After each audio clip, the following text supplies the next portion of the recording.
up, guys and girls? Bulk Brogan back here for some more racing life in Automobilista 2. Great to see you wherever you are, whatever time it is. Thank you so much for tuning in. Bulk is back. Bulk is back for Season 2 of Racing Life in Automobilista 2. What exactly does that mean? Well, for the past season, I have been on the run from the New South Wales Authority, specifically Parks Shire Council, for some incident that still shall remain unknown. There's some things that should always remain unknown about Bulk Brogan. That's one of them, along with many other things, actually. A man of many international mysteries. But in that time, in that season, I've been basically rebuilding my racing career from scratch in South America. And we did alright. We did some Copa FL racing, we did some hot cars racing, did some truck racing, some Formula V, some GT5s, which is all well and good, but that was our first year back. We had to establish ourselves. We had to get some reputation. We had to earn some trust with the public. Most importantly of all, we had to get some money, because, yeah, I didn't have any of it to begin with. It was a pretty hard life, I'm not going to lie, in the Copa FLs. Mr. Bishy is on the money right there. Smuggling budgies across the border, yes. Read into that what you will. But basically, we're now in the situation. I'll just show you the situation. It's a lot easier to do it that way. So let's have a look at Racing Life, shall we? We're now in the situation where we have 340,000 bulk dollars in the bank, which are interchangeable with bulk coin. The currency was recently released in the past couple of weeks. It's worth absolutely nothing. We have 35 fame and 74 experience, 35 races under the belt with 11 poles, 8 podiums and 13 wins. Major trophies in the bank, well, just look at that in the corner right there, the FIA Super Truck Championship. Absolutely fantastic work. Couldn't have done it without you guys, and it is great to have you back. But what does this mean? I'm talking a load of nonsense. What does this actually mean? Why have we been doing all this? Why have we been racing in all these weird and wonderful car track combinations? What's been the point of it? Well, I'll tell you what the point of it is. Let's have a look at the competition page. It's now January. It's a new year, it's a new season. And you remember how we had 35 fame, right? There's a GT World Challenge that is on offer. And to race in it, you need 35 fame, which is incredibly convenient. What does this involve? Well, potentially $300,000 worth of prize money on the line for this. 6 races across 4 months at Bathurst, Interlagos. Well, actually, yeah. Bathurst, Interlagos, Daytona, Suzuka. I can't call it Suzuka, it's called Kansai. Virginia, and Montreal. Now, if that is not one hell of a season lineup, I don't know what is, guys. Seriously, let's have a look at that seriously, shall we? Now, what else is on offer? Because I mean, that's January. Do we really want to just jump into the first season that we can think of? Do we just want to go racing in the first available offer that we get in the year? Well, we could do the Copa FL series again, but because we've already done that, there's absolutely no fame on offer for that, and I mean, $12,500 bulk dollars is not to be sniffed at. Well, it wasn't to be sniffed at this point last season, but now, chump change. It's chump change. Why would I even bother doing that? Why would I waste that? I'd have to go and get my old Puma GTE car out of storage again. Except it's not in storage because I never actually owned it. I leased it, so I'd have to go and pay all the lease fees again, and it's just gonna get messy. So GT3 is a very real possibility, so keep that in mind. What else do we have on offer? Where are we now? American Formula 3, but that's not until next month. Now, we have 20 fame needed to join that one. There's the American LMP4 Cup, which I need 25 fame to join. There's also the American Stock Car Series, which I need 30 fame to join. So, in the first 2 months of this new season, we're already talking GT3s, we're already talking Formula 3s, we're already talking LMP4s, we're already talking stock cars. Let's have a look further down the year as well. Obviously, that's the GT4. Well, that's the American LMP4 Cup, and then we can get into the GT4 American Challenge. We can race all of these. these are all up for grabs. Now, in April, this is the holy grail. This is what everybody wants to get to in their racing life career, is the Formula 1 Championship.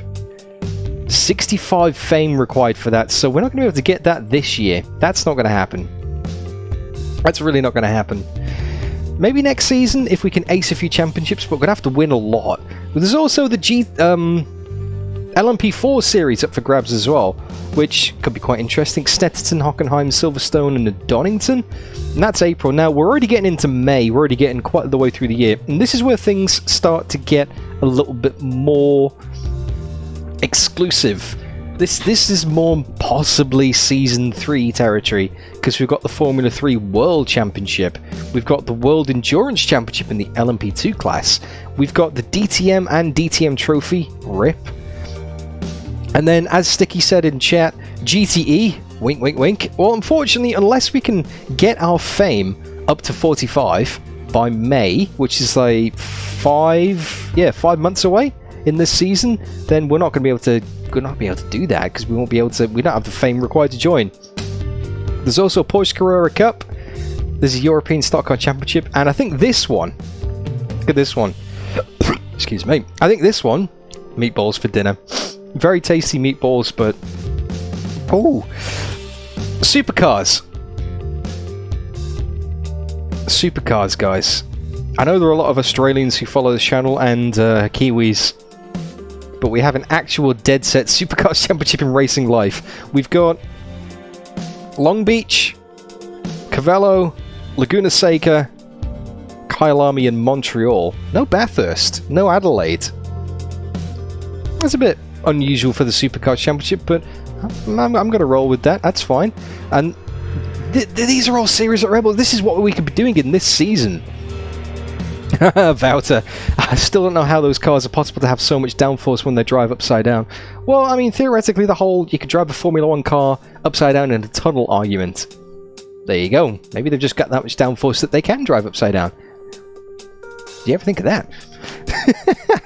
European Formula 3, World Endurance Championship LMP3, GT4s. You know, we're getting through the year now. We've got IMSA Daytona Prototype. Now, it's very likely that we will have the required 45 fame to join the IMSA Daytona Prototype Cup in the Cadillac, which doesn't actually race at Daytona. Oh. We got Brasilia, Kyalami, Laguna Seca, Cavallo, Virginia, and Long Beach. That's a hell of a lineup as well. But look at this. $1 million on offer. We've also got GT Masters, GT. You can basically see where this is going. There's a lot of series that we can race through, guys. And obviously we get towards the end of the year and it's pretty slim pickings, because we've got caterers and Formula trainers, and again, no prize money, no anything on offer for that. So let's go back to the start of the year, January 2024. We've got $340,000 in the bulk bank. We've got 35 fame. I think it's quite likely that we're just going to jump straight into the GT World Challenge. What do you guys think? Do you think this is something that we should be doing on today's stream? Or should we give that a skip, and then should we just go straight into Formula 3, LMP4, or the American Stock Car Series? What do you think? The Stock Car Series races Indy, Long Beach, Daytona, Kyalami, and Bathurst. Because I know a lot of people say, oh, just another GT3 series, you know, oh, GT3 racing, you've got all these cars in Automobilista 2, and everyone just ends up racing GT3s anyway, and all that kind of stuff. Well, it's a really good option, because like Sticky says, and, you know, Sticky says do it. Very important. Potato says, I need as much fame as I can get. Stephen Coe says GT3. I mean, we could put this out to a vote. We could definitely put this out to a vote. In fact, that's what I'm going to do on chat. So I'm going to start a poll. Should we do GT3? We got yes. And we got no. So there is now a poll live in chat. Should we do GT3s? That is going to be up to you. And I think I know which way this is going to go. I think I know which way this is going to go. We got 4 votes in. 10 votes in. Wow, 11 votes in, 82% in favour of yes. 13 votes in, 85% in favour of yes. It's going to be yes, it really is, Kevin, it really is. How many GT3 simps we got, Sticky? Looks like a lot. 17 votes and we got 18 votes and we got 83% in favour of doing GT3. I think that's pretty definitive. I don't think there's any point even continuing with this. I mean, it's going to take a landslide of epic proportions for that vote to be changed. So I'm going to end the poll. We're definitely going to be doing GT3s. Should we do GT3s? I think we should definitely do GT3s. Now, the next question then, if that's the case, is we're going to need a GT3 car. Because if we look at this, we're going to be racing at Bathurst. Bathurst is the first round. Oh, yes. Interlagos, Daytona, Suzuka, Virginia, and Montreal. That's a hell of a lineup. Now let's have a look. So we got half-an-hour races, and we're going to do the full half an hour for these, by the way. No skimping. None of these 10-minute, 15-minute sessions. You know, none of that nonsense. We're going in for the full season.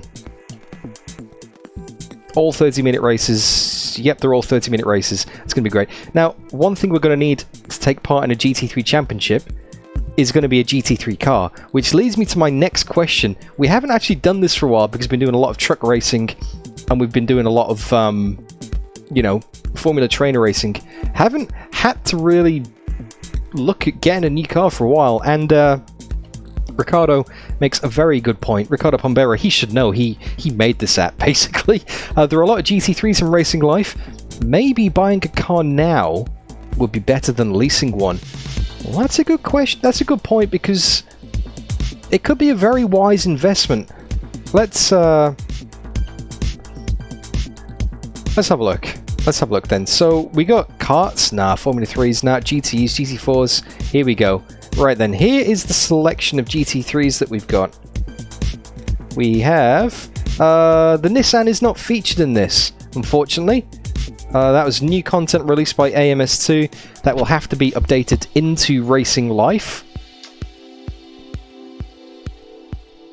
There we go. There's our GT3s. Buy something with an engine and 4 wheels. Will do, Olaf. The Nissan is coming in the next version. So for now, we have to pick from the old ones. So we have the Mercedes, we have the McLaren, we have the Porsche, and we have the BMW. I tried to say Beamer, switched it to BMW halfway through, and I'm just saying the Beamer W, but you know what it means. We're going to have a lot of votes here. Buy something German. Whoa, that narrows it down a lot, doesn't it, Potato? Now, I did have a look through these cars previously to have a look at liveries. Now, let's just have a look at Automobilista 2. Because that's you don't need to see that. It's a spoiler. You don't need to see that. That's not happening till Monday. Right, okay. So these are the GT3 cars available in AMS2, but unfortunately we don't have them in Racing Life. So everything apart from the Nissan. Now, I had a look at the liveries. Bulk traditionally races yellow and red cars, right? Because it's the colours of Bulk Brogan. I mean, it's the hat. It's the yellow. Now, there's not really many yellow McLaren, if any, yellow McLarens. Probably the most yellow is that one, so that would probably be my choice.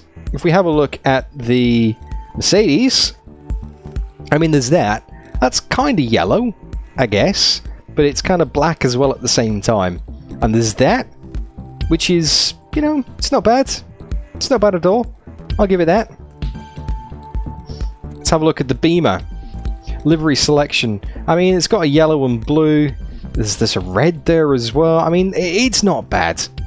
But if we have a look at the Porsche, not only do we have a bright yellow Porsche that we can race, which is very on brand for Bulk Brogan, we also have a very tasty looking yellow and red Porsche as well.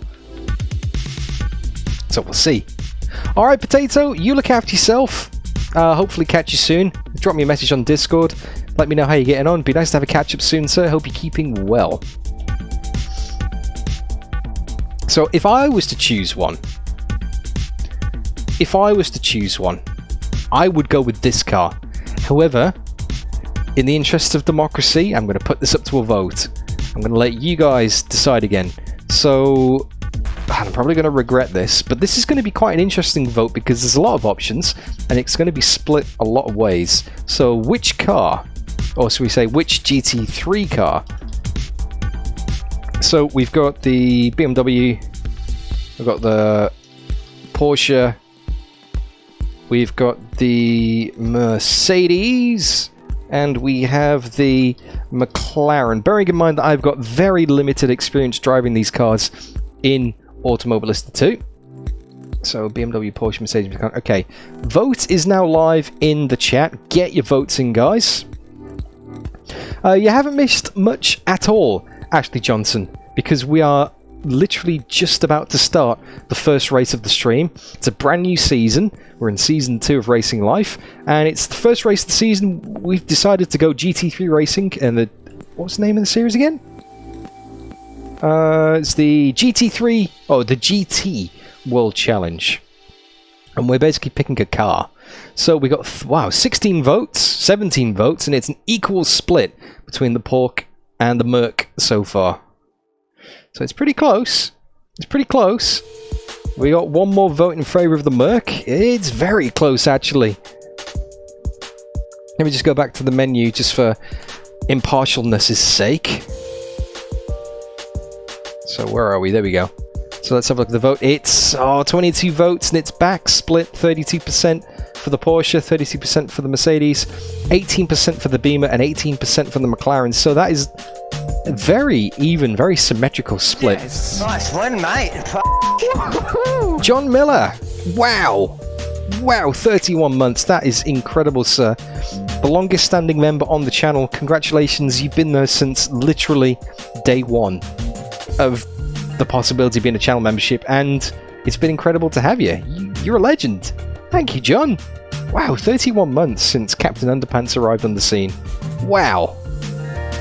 Oh, we got some more votes. We got 26 votes in, and it's now 35% in favour of the Mercedes, 31% for the Porsche.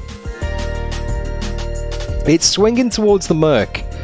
Do you know what? Yes. Nice win, mate. We got another one. Ripper 253, not far behind on 27 months. Wow. What have we got? That's a lot of months when you add it up. I mean, that's a lot of bins. That's a lot of races. That's a lot of incredible support. Thank you, Ripper. Thank you, John. Thank you, everybody. That's mental. That's absolutely mental. Wow. Yes. Nice win, mate. we got another one. Olaf's in there as well. Olaf's in there on his 27 months. What a legend. Thank you, Olaf. Thank you. Oh, well, this is not the way I expected to fill the time while I was waiting for the vote to settle down.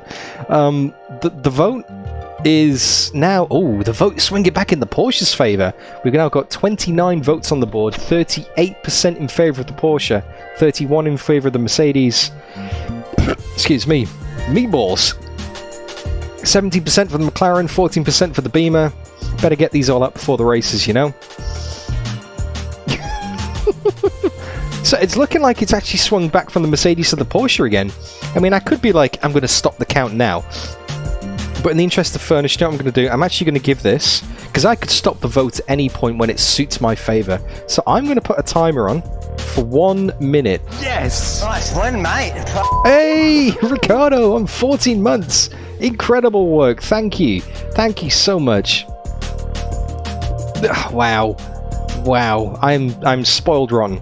Seriously, you guys. Sticky! $6.69. Love your work, sir. Thank you. This is kicking off. This is not the way I expected Season 2 to start. Alright, we've got a countdown going. That is when the vote is going to stop. Well, not bad. Thank you, Sticky. Thank you again, sir. We got 45 seconds left on the clock, and the Porsche is screaming ahead now, up to 30 votes at 40%. We got the Mercedes on 29%. Got the McLaren on 19. The BMW on 13. We're definitely getting there. We're definitely getting there. It's looking like a Porsche. Oh, I can just see the reflection, basically. Can't even see the reflection on screen there. There we go, that's better. 18 seconds, 17, 16, 15. What's this now? I can't even see chat because my phone's in the way. Ripper253, Porker is love, Porsche is life, and that's a 420 in chat. Love your work, mate. Alright, 2, 1. There's the timer. End the poll. 41% in favour of the Porsche. It was a landslide. Sorry, 40% in favour of the Porsche, 28% in favour of the Mercedes, 18% in favour of the McLaren, and 12% in favour of the BMW. Yes! Nice win, mate. I'm just being spoilt rotten. Oh man. 24 months from Stephen Coe. Thank you, sir. Thank you, sir. Thank you, sir. Thank you, sir. That is what she said. I'll have you know. Punch a Waterfall, there's a $5. Wow, I've been obsessed with the VRC Super Tourers. I haven't actually tried that yet in Assetto Corsa. I should really get around to that. And it reminded me how often I'd fall asleep to your Toka 2 playthrough. That TIFF message was nuts. Well, trust me, you weren't the only one falling asleep, mate, considering I woke up at 4:30 in the morning to do those streams. It was the height of COVID lockdown. I didn't have a job at the time, alright? Yeah, that TIFF message was nuts, indeed. John Miller, no! There's no straws in the house! Voodoo Acid, Morning Dan, Porsche or nothing.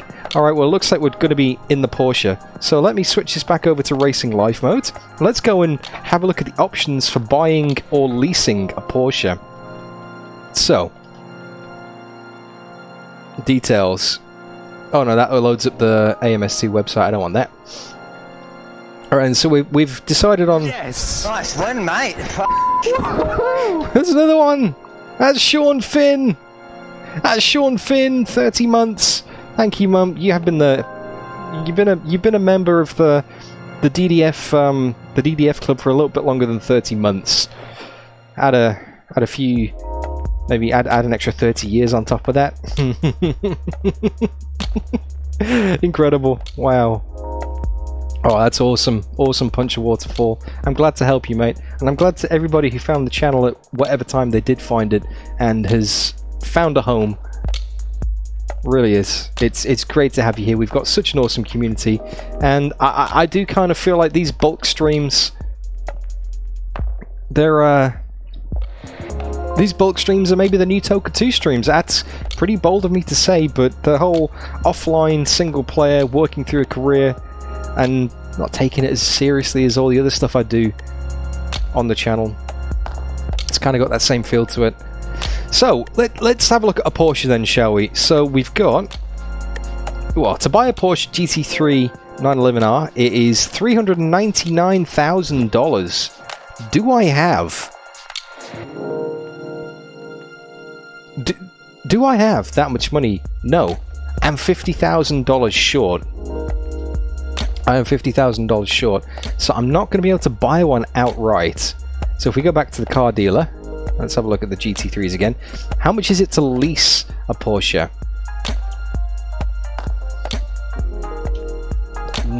Okay, so we got a one-time payment of $27,000, and then we're going to be paying $11,970 a month. Ooh, that's getting pretty expensive. That is getting pretty expensive. Now, we could lease it, but GT3 cars are going to come in very handy in the future. Olaf. Jimmy the Bear, hello! Good to see you, my friend. Right, so, you basically, we're going to need, to be safe, because we need to basically get into... We need money to get into the registration for this championship as well, so let's think about this. We got 340,000 in the bank. We're going to need 400,000, so we need 60,000 straight up. We're going to need another 24 to take part in the race.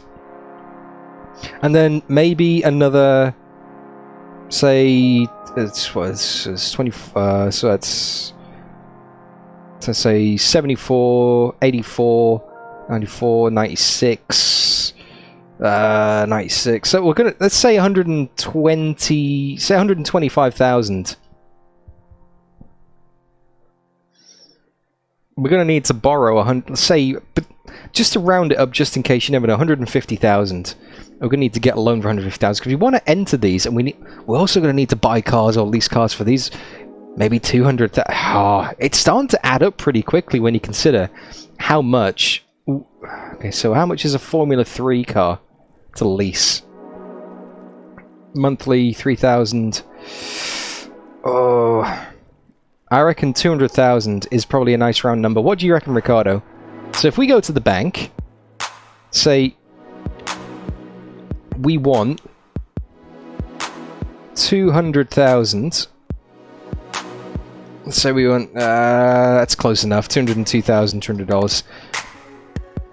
Now, obviously the duration of the loan, it means we have to pay back that much. Now, if we do it over 20... Oh, that's nasty. 50% interest over 2 years. But it means that we only pay back 12,000... Oh, you can type it. Oh, okay. 200,000. Oh. You can only do 5 digits in there, Ricardo. Can you? 200... 1, 2, 3. Oh no, there we go. For some reason that wasn't working. Okay, so $200,000. Now, obviously, if we pay it off in 3 months, we pay significantly less interest. But it means we have to pay off $75,000 a month. I'm not going to be able to afford that. What do you reckon? What's... Should we do a 12-month? 12 months sounds reasonable, because then that gives us basically the entire season. If we win the GT3 Championship, which is going to be a hell of an ask, let's have a look. So if we win the GT3 Championship, we win $300,000. To pay back our loan, we would need to finish 3rd in the GT3 Championship, just to break even on our GT3 car. I'm not sure if buying it is the best way to go, because are we really gonna save that much money in the long term? Am I gonna do that much GT3 racing in it? I mean, let's have a look through the season again. We're not gonna use it in any of those. No, we're not gonna use it in any of those. We're not going to use any of those. And then we're not going to use any of... Oh, I'm not sure. I mean, the next championship we can use our GT3 car in is the ADAC GT Masters, the IMSA GT3 Championship, which we will be able to take part in later in the year. Oh, maybe it is worth it then. Maybe it is worth it. Let's have a think. DTM is also GT3 as well, Morpheus. That is correct. So, if we go back to the car dealer, and let's have a look at the Porsche. Right, let's math this. Let's do some calculations. We got $399,000. If we lease it, that's going to be, excuse me, say 12,000 a month. To break even on leasing versus buying, we would need to use this car for 34 months. That doesn't seem worth it for me. That's like nearly 3 full seasons worth. Are we going to do 3 full seasons worth of GT3 racing? In 3 full seasons, we might be in Formula 1. Yeah, actually, that's total lease amount for 12 months is only going to be $143,000, which I will definitely have in prize money by that point. I think it's a much better idea to lease this car. Hey, George, can we sell cars? Oh, that's a good question. That's a good question, actually. Ricardo, if you're still in chat, Ricardo, is it possible to sell a car once you buy it? So once you buy it, is it yours forever? Basically, you can't like sell it in the future, can you? So you could buy it and sell it again, and get some of our money back on the loan, depending on the depreciation value. I honestly think oil change. Remember the oil change? Well, that is the thing as well. With a lease, it becomes my responsibility to look after the car as well. The maintenance costs and the, you know, it's not like I just hand it back at the end of the lease and it's like, it's your problem now. What do you reckon? Is it possible, Ricardo, to sell a car, or is that's it? That's it, basically. I think definitely this season we should lease it. Mr. Bishy, the car will actually be more famous and worth more after Bulk has driven it. That is a good point. That is a good factor to keep in mind.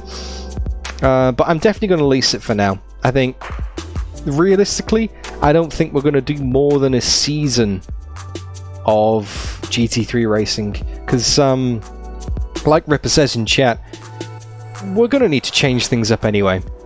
We're going to need to change it up, so we're not going to be doing GT3 racing forever. We want to move on to the Formula 1 World Championship eventually, and by the time we get to the Formula 1 World Championship, that's going to be pocket money. You're going to be then, you know, Formula 1 drivers own GT3 cars. GT3 drivers don't own GT3 cars. They race for someone who owns them.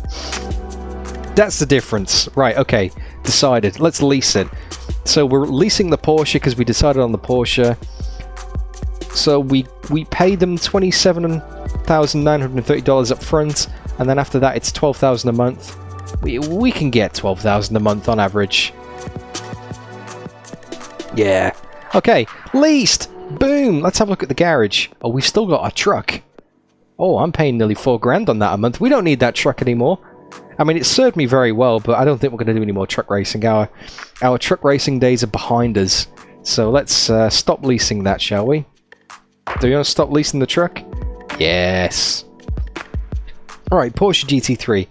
Next, well, we've got a lot of admin to do before we get out on track today, guys. We got to get ourselves a sponsor.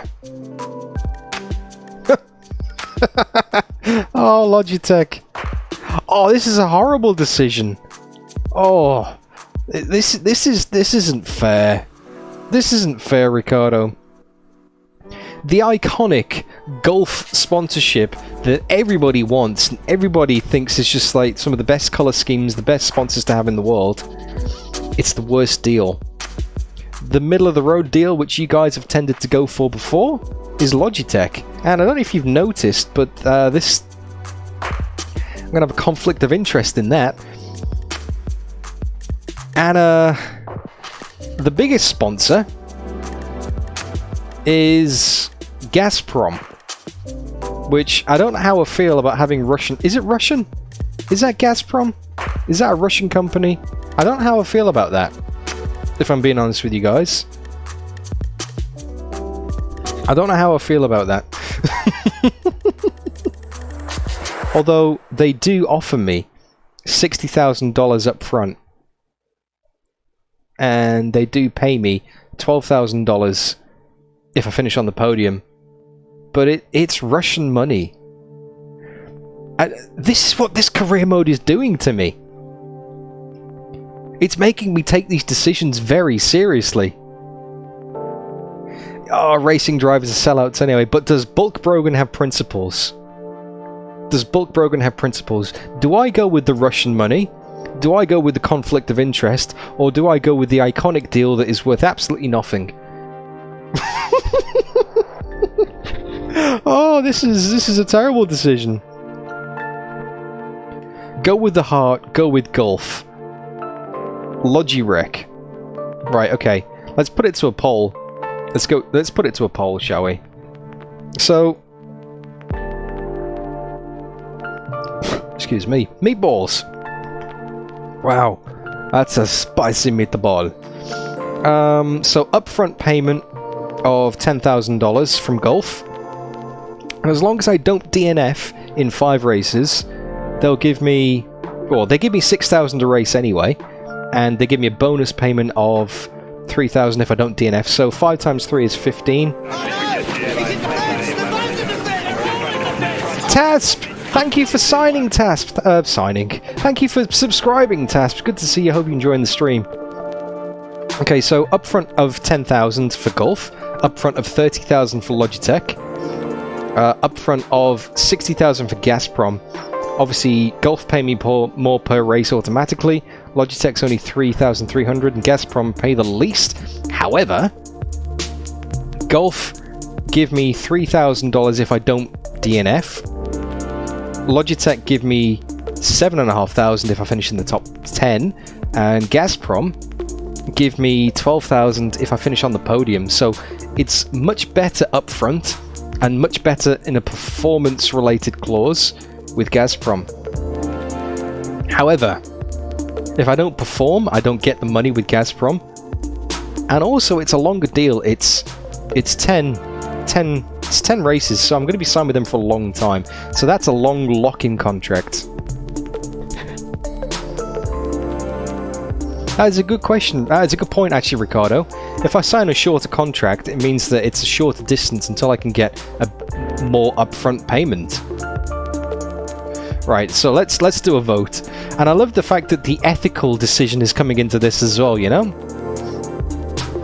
It's not just a case of which is the better deal, it's which is the most ethical company to sign for. Because, Tolstoy says as well that Gulf is dirty money. Well, I mean, it's oil, I suppose. But I'm getting to... See, this is the thing. Bulk Brogan finishes his first season in South America, blasts onto the international racing scene,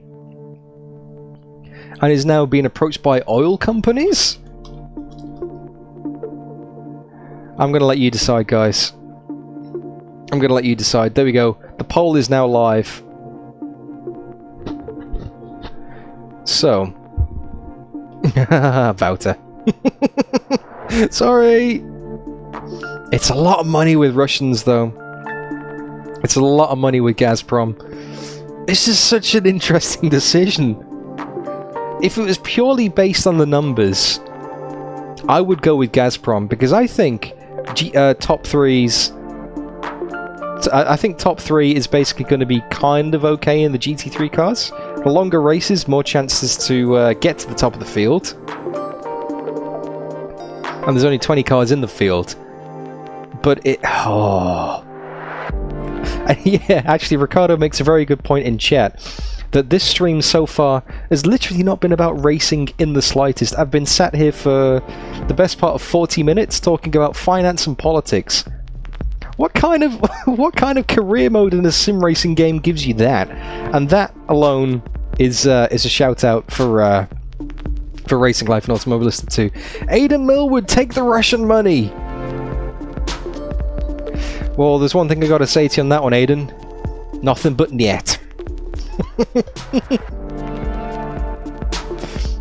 Is it possible to do the races with more than 20 cars in Racing Life Task? Yes, it really is. These races, these suggestions, well, these series are only suggestions, is what I meant to say, basically. So if I want to put 30 cars in the race, I can. It's literally, Racing Life is just a suggestion for me. It recommends 20 cars.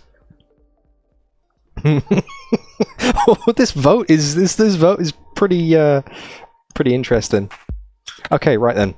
I'm going to do another 1 minute timer. There we go. And then we can finally get the show on the road and get out on track. So 56 seconds remaining. The current vote status is 41% in favour of Logitech, 38% in favour of Gulf, 22% in favour of Gazprom, with 33 votes on the board. This is going to be cursed, isn't it? I'm going to be sponsored by Logitech running Fanatec gear. That's going to go down well. Gulf? Oh, actually, no. Gulf and Logitech are tying on 38. Nope, someone just voted for Logitech. 35 votes on the board now. We're up to 40%. Hit Logitech by mistake. There we go. Oh, it's a tie again. It's a tie. We've got 15 seconds left on the clock.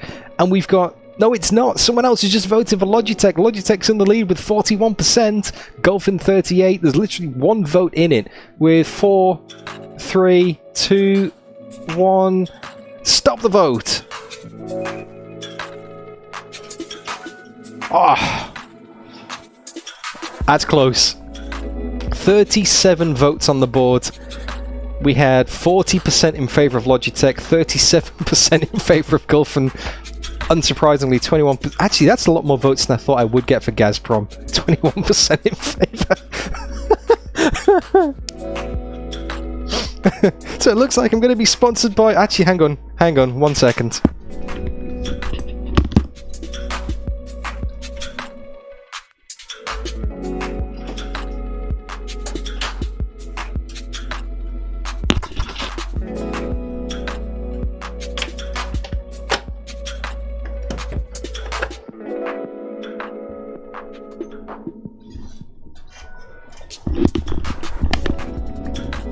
Are you happy now?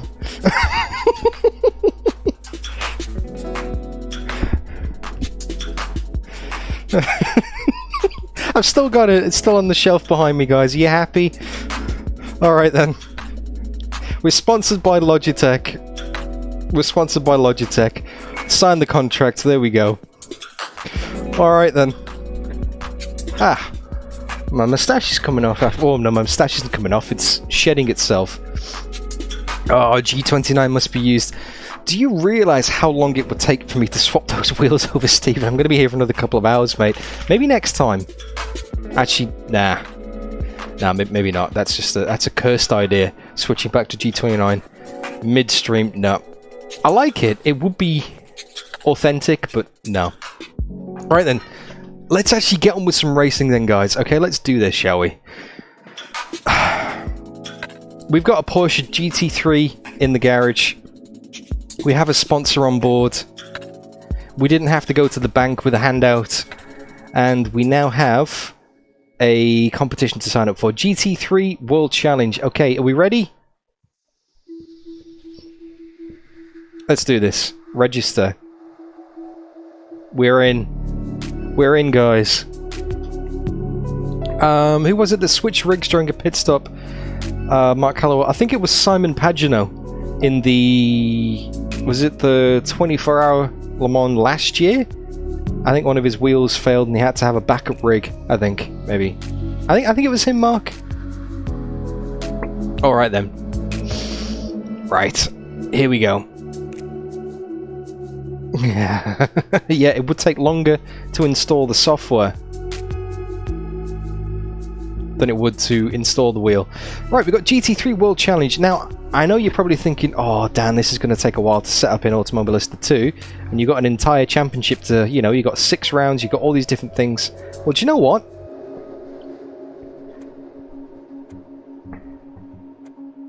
I may have gone one step ahead of you there, guys.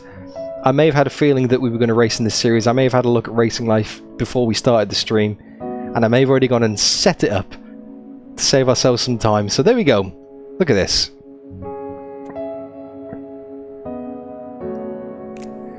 And let's just click our Porsche. We got our livery selection. There we go. Boom. That's the one. Very cheeky indeed. I had a feeling that we were going to be racing this, to be honest with you.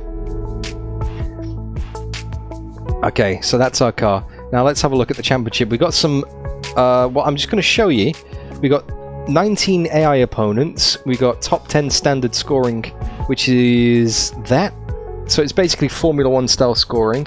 The other ones, I don't know. There's not really a GT3, and you can't make a custom points system in Racing Life, from what I can see. In Automobilista 2, from what I can see. So I'm just going to go. Actually, should we do Formula Ultimate 2020 scoring and should we have a point for pole? Yeah, let's have a point for pole position. Let's do that then. Alright then. Now I want to show you the format. So we are still keeping the combined qualifying and practice, but it's going to be 15 minutes. It's going to be 15 minutes. And we are using real weather based on last year. So basically, whatever the weather was on the 10th of January, oh sorry, not last year, year before, in 2021 in Bathurst is what we're going to get for these races. Same for Interlagos, same for Daytona. Also, Daytona is going to be a night race. Suzuka is going to be a sunset race, and Montreal is going to be a sunset race as well. So I've actually taken the time to mix things up ever so slightly in this series. And why is it selected the BMW again? I don't want that. I want the Porsche. There we go. Boom. Thank you. Should we do it? Let's do this. Hey, Raphael, good to see you. Right, we're ready. Let's get stuck into some GT3 or GT World Series. There we go. Now, I've not raced against the AI GT3 for a while. I don't know what kind of opponent skill we're going to be in. Actually, do you know what I'm going to do? I'm going to go back. I'm going to go to options, gameplay. I'm going to put fuel usage on 2 times and tyre wear on 2 times. Because if we're going to be doing half-hour races, let's simulate an hour race. Because also, that's going to be the same for the Pro Car series I'm running over the next few weeks as well with Gravel Trap Legends. So, let's do that then, shall we? Right, I don't know what AI skill. Kevin says 105. That's 105 is normally a good starting point. So should we just do 105 and take it from there? If we seem to have an advantage in the qualifying session, I will knock it down for the race. How does that sound?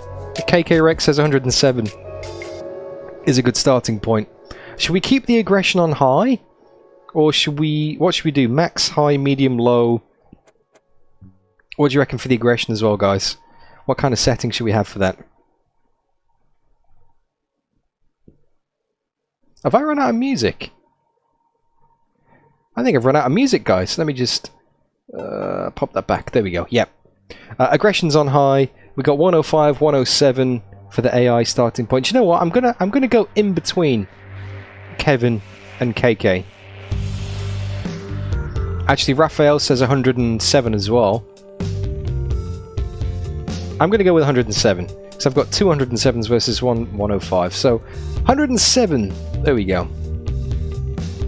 Oh, Kevin's changed it to 107. It's sticky. Does it actually go down that low? No, it doesn't. It's one off. It goes down as low as 70. I just had to do that out of curiosity. Come on, Reza Studios.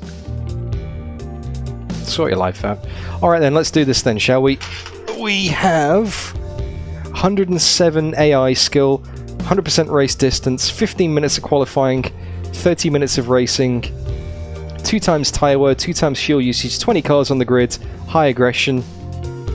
We're in. We're doing this. Sticky.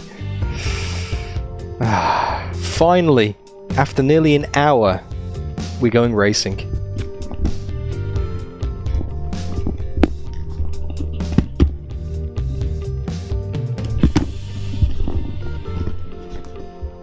And unfortunately, the hat isn't compatible with VR, otherwise I'd wear the hat all the time.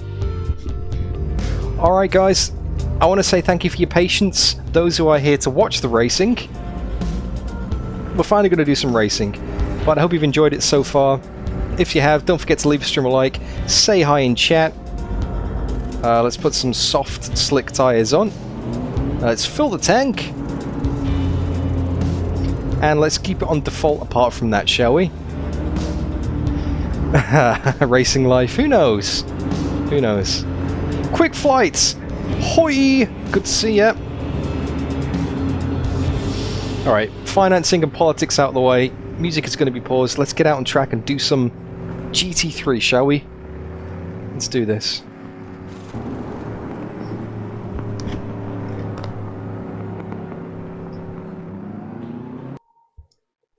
Need to fix my chat first because it's all out of alignment. There we go. Now, if there is one circuit that I want to be familiar with, or I want to be racing on first, it is this one. Oh, my wheel rotation's slightly out of alignment. That's not good.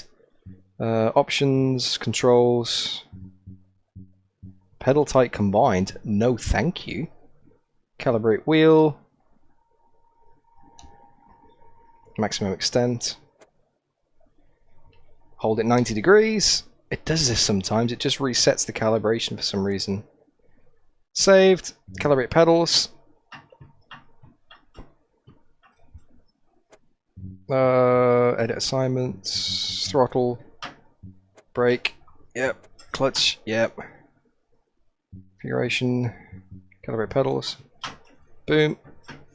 There we go. Saved. Classic AMS2. Alright. Air and track temperature. Let's try that again, shall we? Is now 21. No sounding game because I haven't actually started the engine yet, Sticky. I'll be about to fix that very quickly. That's better.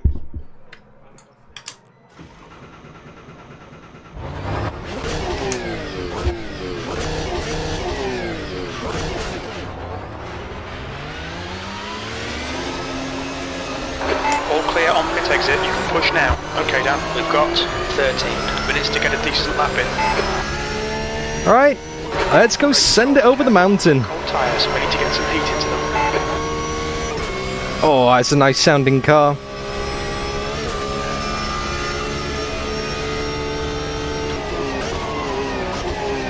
Cold tyres, cold brakes, of course, so just a bit of patience while we get up the temperature. Oh, Vushel! Of course you'd say that, mate. It's a Porsche.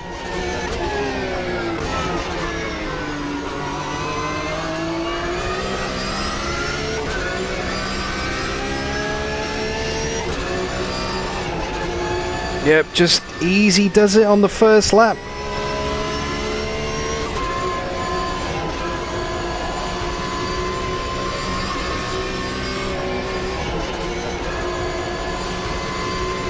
Oh, no, I don't want that.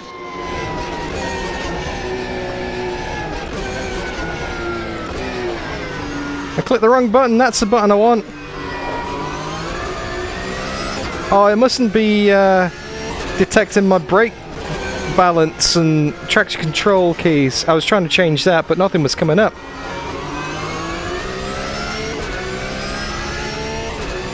Air and track temps are increasing. Air temp is now. Yeah, I need to redo those bindings. 53. Those bindings aren't right. My controls have been slightly changed here for some reason. Edit assignments. Vehicle. Headlights. Yep. Wipers. Yep. Sorry about this, guys. Boost. Yep. DRS. Request pit stop. Pit limiter. Brake bias forwards. Yeah, there we go. Brake bias rearwards. TC. TC. Yep. ABS. Why has it done this? Anti-roll bar. Decrease. Anti-roll bar. Fuel mapping. Fuel mapping. Just classic AMS2. Camera and view. Yep, that's good. Game. Motec. Yep. Perfect. Alright then, let's get back into it.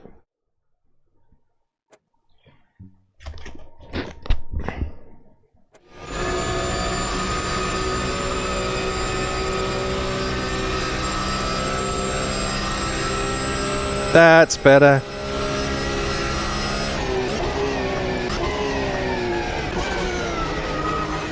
Just ease it in nice and gently. And you will notice as well, this is the first time that Bulk Brogan is using a Formula 1 style steering wheel in his racing life in Automobilista 2. And that's purely because the round one, my round one, has failed to be detected. I've got some kind of bug with it, where Fanatec no longer recognises the wheel, unfortunately, so that one is out of action for the foreseeable future. I'm currently going backwards and forwards with Fanatec technical support, and to be fair, they are actually doing a really nice job. They're very responsive and very helpful. giving me lots of things to try.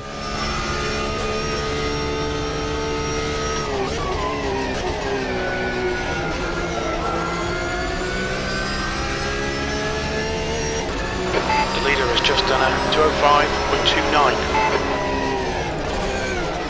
Oh, there's a bit of a snap there. I need to put that brake bias a bit more towards the front. Just Porsche things. I think I've got... Right down. You've had a bit of suspension damage. Yeah. Is that going to affect the car too much? We'll find out over the course of the mountain, hey? Don't hit the wall again.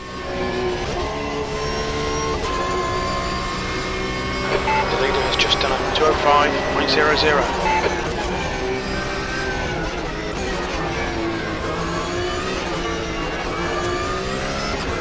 Oh, thread the needle through the barriers. 10 minutes remaining, 10 minutes. Easy on the brakes, it's so easy to snatch at the fronts there. Currently a 204.9 to beat. Let's work our way up the revs. Down Comrade straight. Oh, that Porsche sounds good.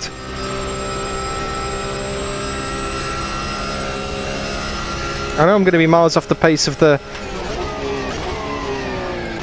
world record kind of guys, but that's not who I'm racing today. I'm racing against the GT World Series. You know, the Michael Fassbenders of the world. May not be the fastest people, but very respectable. Out the final corner, it's going to be a 207. Track temps are decreasing. That puts me 15th position. Track temperature is now 51 Celsius. Oh, way too deep into hell corner. That's already a second down, but I know there's time to be made further around the circuit. Because I went into the wall last time around and that was very sketchy over Skyline. Somebody's put a bit of dirt on track there. Right, now watch the delta fall now, 1.1 down.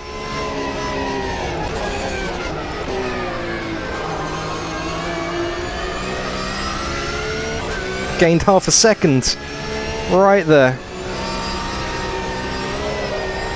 And I wonder how much fuel the other cars have got on as well, because I am fully tanked, because this is practice for race where I know I'm going to be full tanking it. Air and track temps are decreasing. Air temp is now 18. Track temperature is now 48 Celsius. Very hot track as well. New fastest lap for Carter, 204.95.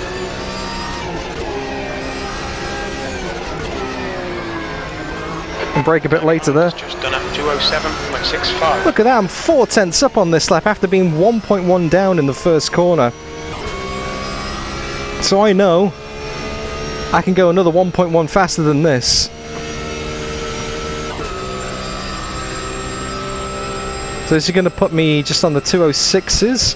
It's going to be close. I'm going to be close on the front.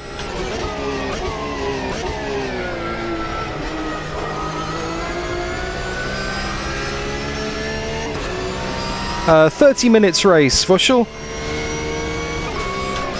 Air and track temps are falling. Air temperature's now 50. With 2 times tyre and fuel usage.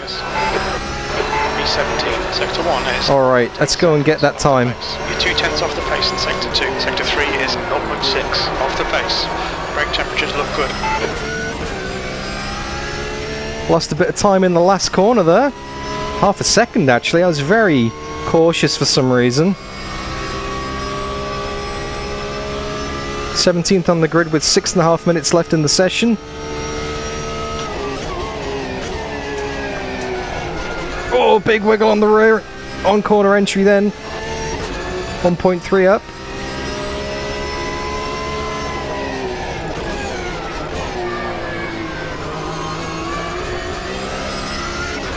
Porsche just doing Porsche things. The arse wants to kill you. Over to the wall. Your tyre temps are all good. Sector 1 is 0. Oh, clonk on the right there. I think I got away with it though. Oh, another clonk on the right. Didn't get away with that.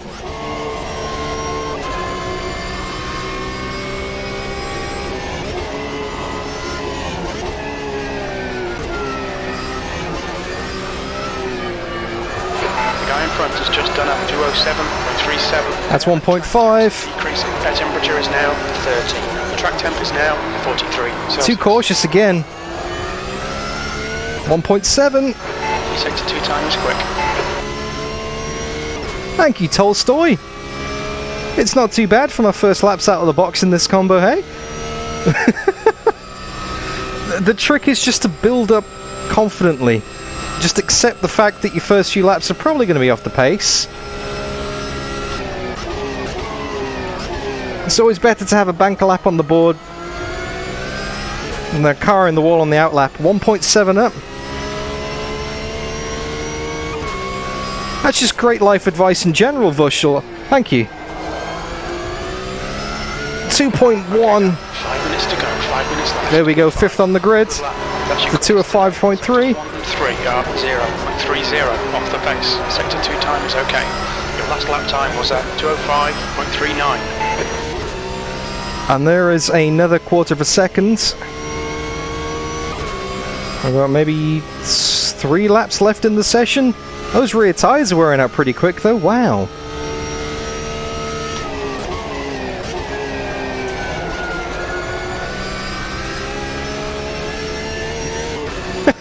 Very true, Mr. Bishi. Bit of oppo.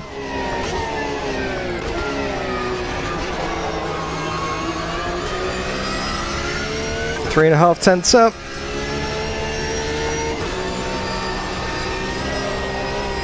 Floor it out. Lost the 10th. Sector 1 time is good. Your front brakes are getting a bit hot. Oh, that was much better then. Oh, that wasn't. Oh, I hit the fence. It turned in way too much. Wasn't expecting that amount of grip. I think I bent the suspension a bit more there. Yeah. The leader's just done it. 204.53. Fastest lap for Carter. 204.50. Oh, wow, they've started finding a lot of pace all of a sudden. Sector 2 is 1.1 seconds off the pace. Stephen Co, that's very true. Signs Logitech as a sponsor. Proceeds to race with Fanatec gear at a racetrack surrounded by Fanatec advertising.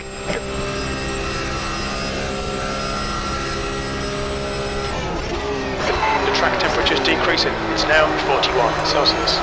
Track temp's going down. That's going to be nicer to the tyres. Alright. Let's do this.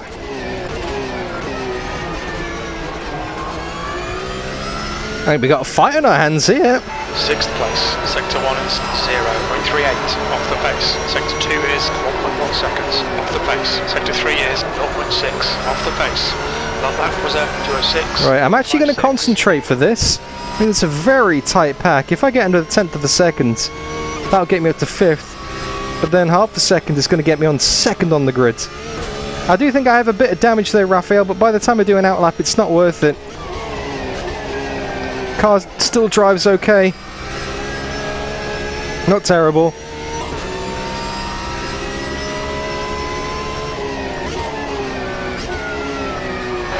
guy behind has just done a 205.54. Here we go. That's a bit better. A little baby lift through there. 3.5 tenths up again. Which is increasing. It's now 43 Celsius. Just 2 minutes left. 2 minutes to go. Your brake temperatures are looking good. Little grace. Missed the wall on the inside there. Great. Half a second up.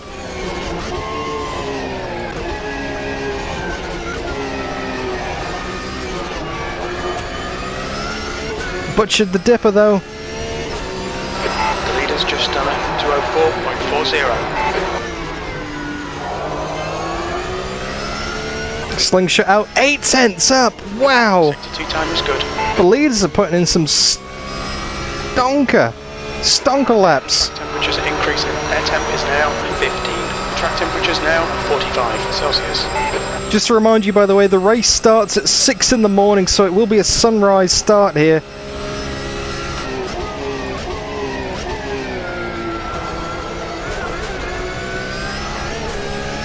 Woo-hoo-hoo-hoo. 1 second up, this is going to be close.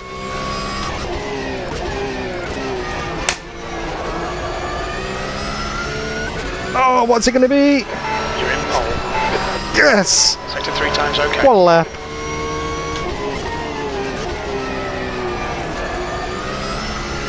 Is anyone going to beat it before the end of the session, though? Am I going to get traffic here? Am I going to get held up by this Macca that just came out the pits? That just came out the pits with 30 seconds to go in the session.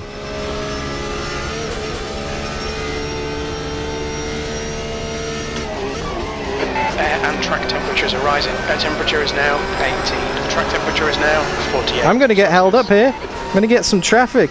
I don't think I'm going to clear this guy in a safe and reasonable manner. No, there we go. On your right. Back out of it, man. Come on. Clear right. Ah, lost half a second there.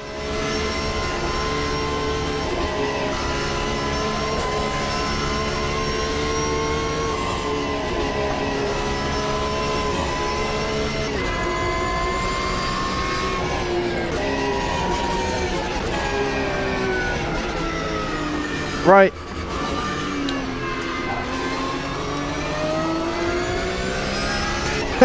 Jimmy, fanatic car trying to mess up my lap.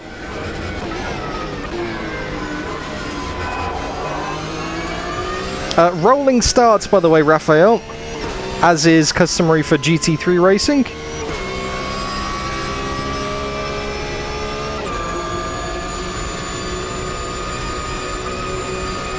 Oh, hang on a sec. There's a few other key commands that haven't bound.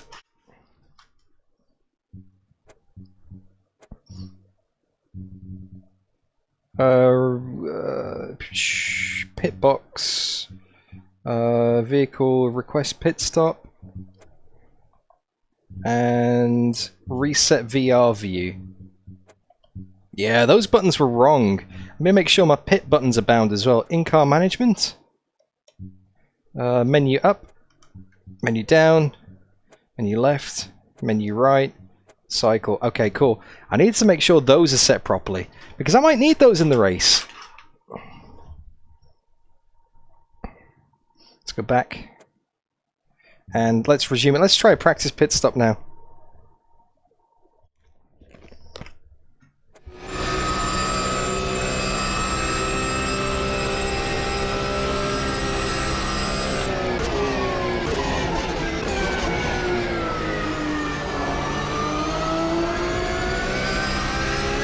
I don't think I can do that pace consistently, guys.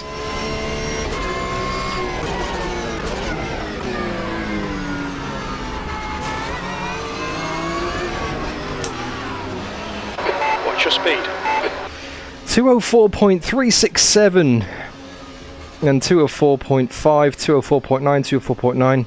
I have noticed that AI generally tend to get a little bit faster in the race, but that is pole position. That is a great way to start Season 2, on pole for the half-hour race at Bathurst. Now, let's continue to race 1. So we're going to progress the session. We've got 30 minutes, pole position.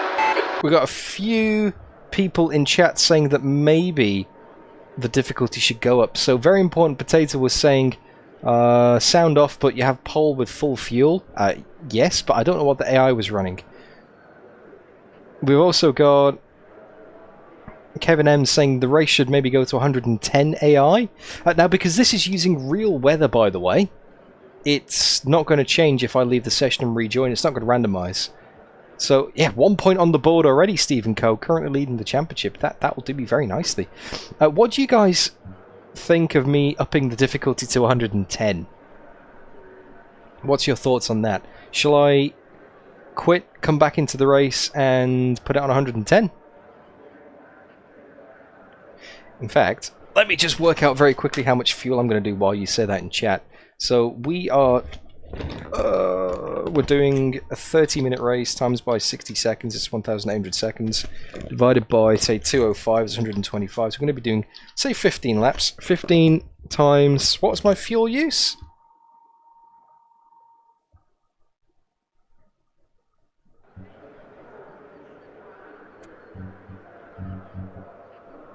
That says 19 laps there. I mean, if we overfuel it, we overfuel it. So I'm gonna quit. And we've got Ricardo saying go to 110. We've got Kevin saying tough to say. Stephen Coe says 110. George Senior has always got to throw a curveball in there. It says 109. I mean, it's 3 points.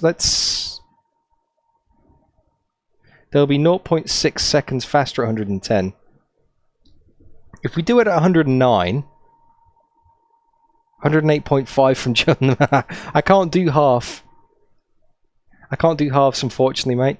I reckon 109. Let's not go crazy here. Let's go to 109, because on the whole, before I set that fastest lap, which was on the limit, by the way, I can't do that consistently in the race. I was in the mid-pack. So I don't want to blow this out of proportion too much. Let's stick on 100. Let's do it 109. Let's do it 109, guys. So 6.33.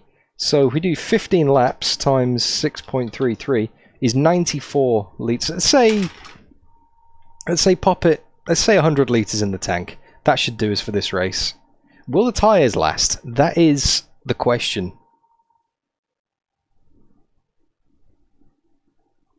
I might set up a preset just to change tyres, just in case. That's pole, 29 minutes. Okay, so let's put 100 litres. Actually, no, let's just put an extra lap in just to be safe.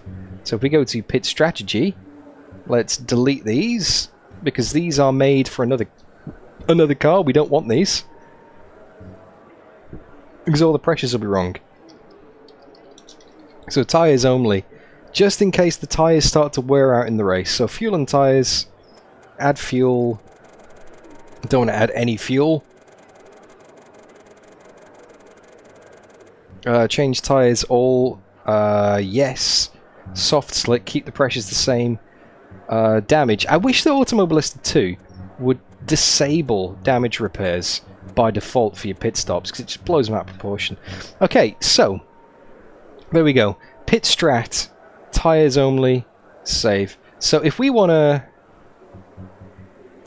let's set that as the default as well. Okay, so the default strat, if I request a pit stop, it's going to bring my crew out into the pit lane with a fresh set of tyres, and that's it. Okay. I reckon that'll be alright. That's a good insurance policy. I don't think it's going to rain. We've got nice clear sky. Wow, a nice sunset there as well. We've got nice clear skies everywhere, guys. Going to be heading over the mountain at sunrise, not sunset if I said that.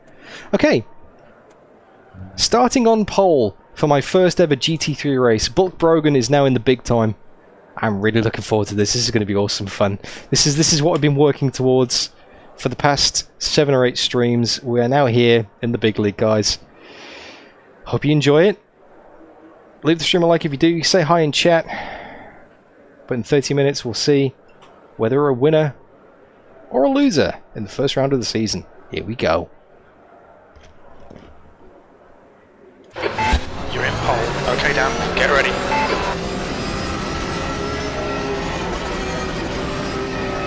120k speed limit.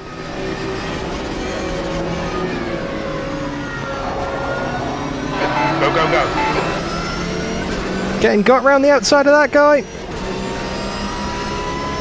Kowalski. Defend the inside. There we go, got him. Let's make sure the brake bias is more towards the front, like we had in the practice and qualifying. Now here we go, down mountain straight for the first time. 0.3 of a second advantage. Right side, clear to the right. Oh, he's poking his nose at the inside already in the Beamer.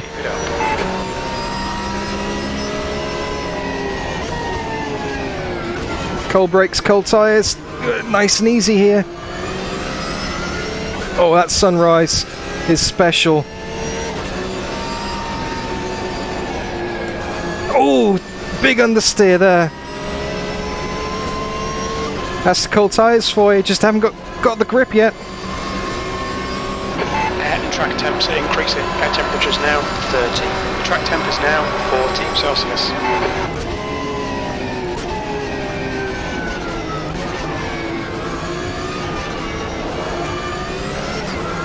There's a bit of a train here by the looks of this. Wow.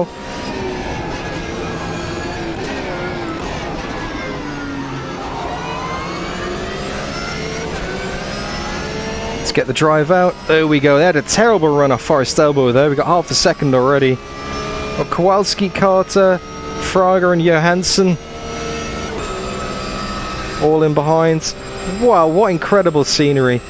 Automobilista 2 just looks absolutely superb. It really does.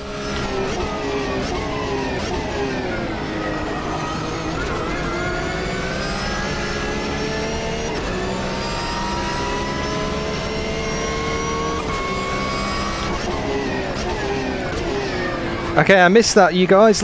You're saying that basically second and third are getting stuck in behind. I get a bit of gravel.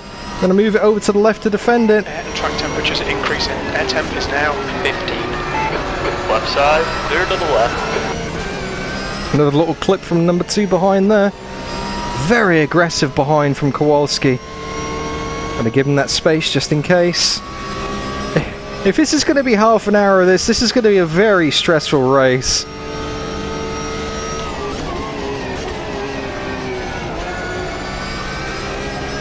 Tell you what though, that Beamer is incredible on the brakes. Wow. Wow. Porsche. Just doing Porsche things again.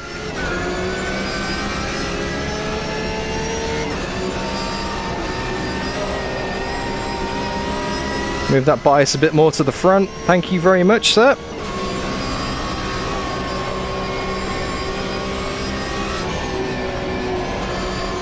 Bob Funk, I know you sent me a message, but man, there's no way I'm going to read that over the top of the mountain, but if you give me until the straight, I'll catch up with you, sir. Hold the phone, Bob Funk. Got a bit of a battle going on right here.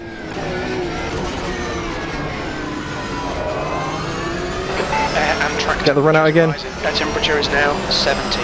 How does AMS2 compare to Race Room in terms of force feedback and physics? I'll be honest, I really do prefer Race Room in terms of force feedback and physics. The steering and the feeling wheel is great. Oh, he's got the run! He tucks in. Car right. Clear right. I had to defend it then. I prefer the feeling in Race Room. The feedback is a lot more solid. You feel a lot more connected to the track. AMS2 can be quite bouncy and slidey, and it feels a bit rubbery, you know? Your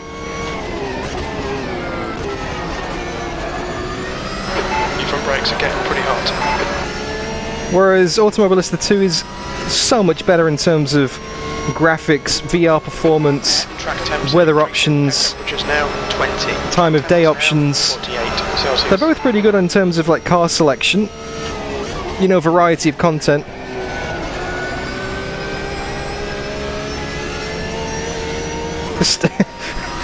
Exactly, George. This is how much of my brain this is currently taking up, trying to hold off a fierce pack of GT3 AI in AMS2 and keep it pointing the same direction over the top of the mountain. Man, this is... Alright, Dan, hold your nerve, just keep it smooth. This is a lot of mental capacity right now. Something's got to go wrong somewhere, and I'd rather my words go astray than the than the driving. you know what I meant. You know what I meant. The gap to Burgess behind is now 0.9. We've had a change of position behind. Kowalski's dropped out second. We've got Burgess in behind now. We've got 0.8 of a second gap as well.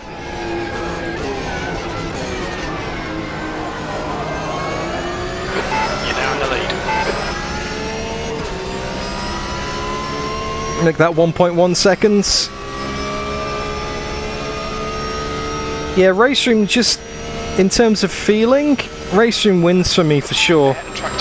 But I will say this. 22. Track temp is now. I'm not saying Automobilista 2 is bad. It's very good. It's a lot better than it used to be. Every update does bring it closer to the peak of what sim racing should be. Reza Studios are doing an absolutely superb job. 204.80. So once you get used to the feeling in Automobilista 2, once you get used to dealing with the rear of the car, then you'll be fine. Whereas Racing is definitely a front-limited driving model. You're more likely to get crippling understeer in Race Room compared to oversteer, whereas in AMS2 it's the other way around. Gap behind is now 2.2 seconds. They're fighting behind. They're dropping off a bit. But that doesn't mean I can take my foot off the gas pedal. Still got to keep pedaling, because they will close up if I make a mistake. So I can't afford a mistake, can't afford slow laps. Just got to keep going, guys. Gotta try and defend this lead, because they may come back at me later in the race, because those tyres are looking pretty toasty on the rear. I think the right rear's at, yep, 87. Behind is increasing. It's now 3.0.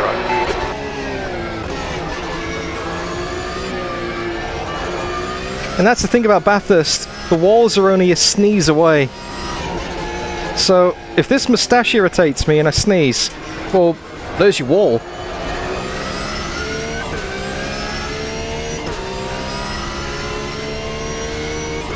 Gap behind is 4 seconds. Has there been some kind of blockage or something? They're dropping back heaps. Something must have happened behind. They must have had a tangle in Forest Elbow. Track temperatures are rising. Air temperature is now 24. Track temperature is now 52 Celsius. Track temp is rising though.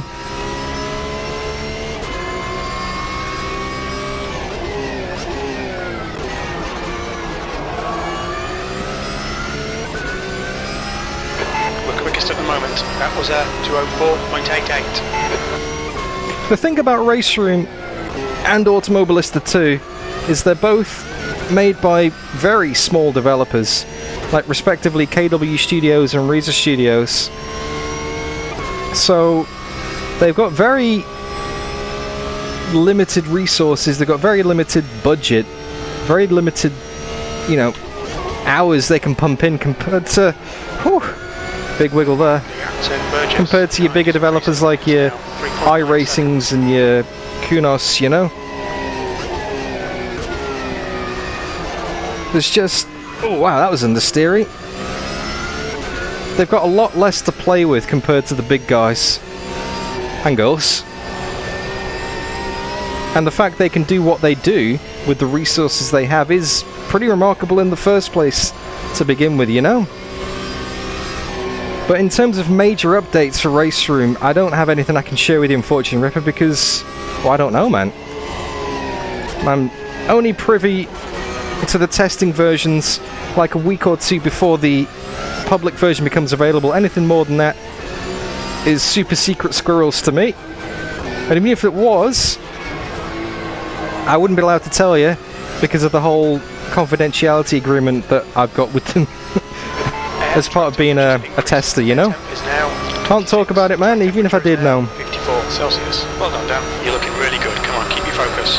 But you know me, if I did know, I'd probably drop little hints here and there without even realising.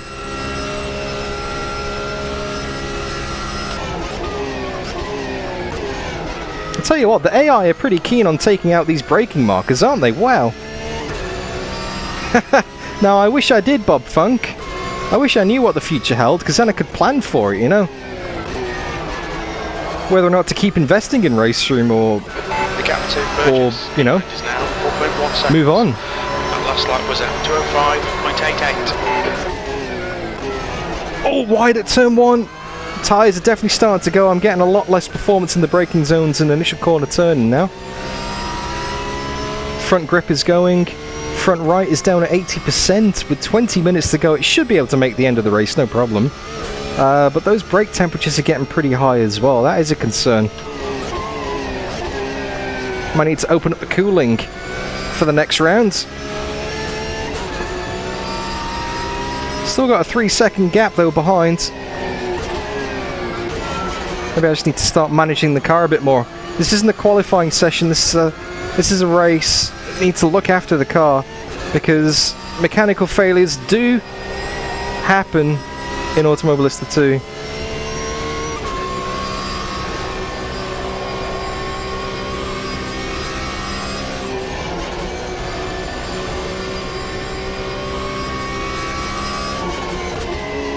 Over the mountain one more time.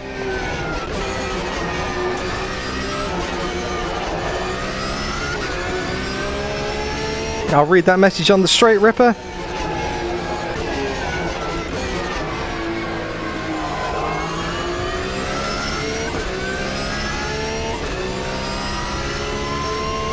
Your right front's carrying a bit of wear. Yeah, that is true. Releasing content in packs does make it easier. It's definitely friendlier on the wallet, that's for sure.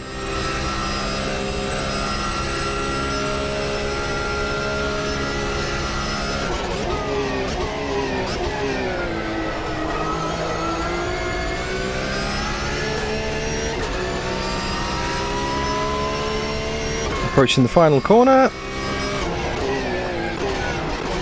Front right wheel on the grass, that's not a good idea, mate. You've just done a 205.77. Sector 1 is 0.9 off the pace. Nice, got the first corner alright that time. So 205.7 for me, 206.3, 206.2, 206.1, 206.3, and roughly half a second faster than the cars behind, and pulling away.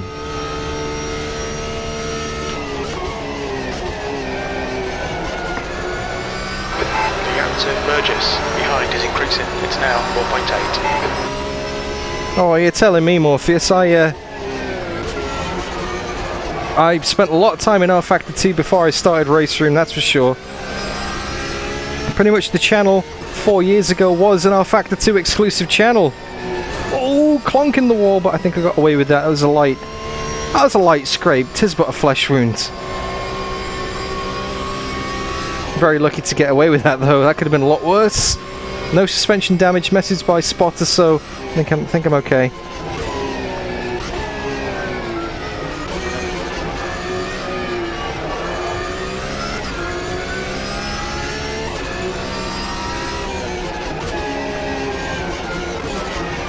Oh wow! Oh wow! Everybody, take a moment. We have a bit of royalty in chat. We have Mr. Lewis McGlade. Speaking of R Factor 2, my fellow Zancho teammate from 4 years ago. The legend himself, who stepped into my car in the number 67 at Interlagos, and just happened to get the best result of the season. Says it all really at the caliber that we're dealing with, but this guy is someone who is actually a commentator these days. You may recognise him from a small event, the Le Mans Virtual 24 Hours. You may recognise his voice from there, guys. Just a bit of a legend. Everyone, big shout out in chat to Lewis. Good to see you, mate. Hope you are keeping well. Awesome job with the commentary and keeping the broadcast going, considering everything that got thrown at you, mate. Red flag periods are always the hardest to fill, especially when there's a lot of criticism being flown around. So, mate, Okay, Dan, 15 minutes left. That's 15 minutes. there's a reason you're commentator of the year. Half distance. Fuel looks good. But now, great to have you, man. And Automobilista 2, it just gets better and better with every update. The physics are way better than they used to be. The graphics have always been absolutely stonking. Oh, the understeer is there, which is something I never would have said in the release version of Automobilista 2. Understeer? I mean, you'd know a thing or two about driving around Bathurst as well on a GT3, mate. Oh yeah, that's another string to his bow. He was in the sister car for the Bathurst 12 hours that me, Aidan Millwood and Matt Webb did. Behind is Did increasing. you know how many incidents he got over the course of a 12-hour race? What was it, Lewis? 0? 0 incidents in iRacing in a 12-hour race. How the hell do you even do that? Definitely not by missing apexes at Forest Elbow like that. Ah, this is a shocker of a lap so far. Oh mate, this is so lively, but in a good way. Man, the feedback is really communicating it through the bumps and the corners and the curbs as well. When you get two wheels up especially, and it just goes light, it's like, mwah, chef's kiss. But you know what I'm going to do? I'm actually going to go quiet for a lap now, because I know I talk about the sounds being better in AMS2. Have a listen for yourself. Enjoy a lap in the Porsche GT3 at Bathurst in AMS2. Here we go. Headphones on, volume up, guys.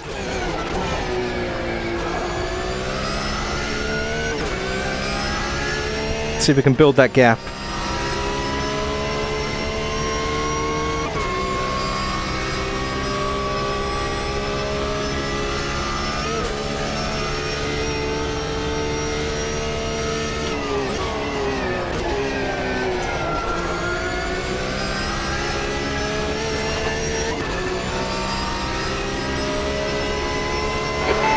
Track temps are falling. Air temperature is now 22. The track temp is now 49 Celsius.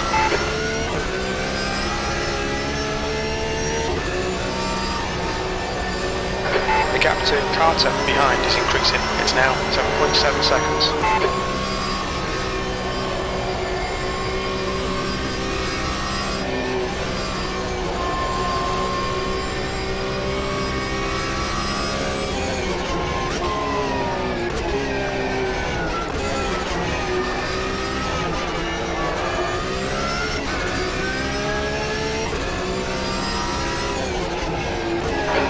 Half your fuel left.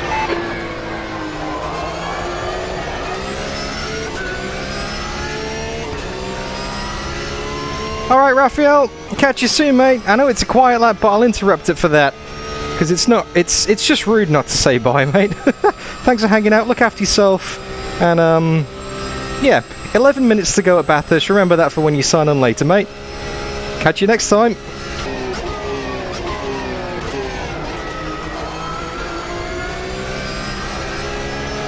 Woohoo! Big wiggle, 10th up. We're 10th up. Air and track temps are falling. Air temperature's now 19. The track temperature's now 47 Celsius. Oh, a bit of gravel on the outside. Fastest lap of the race. There we go. 400ths up. 11 minutes to go in the race. Fastest lap.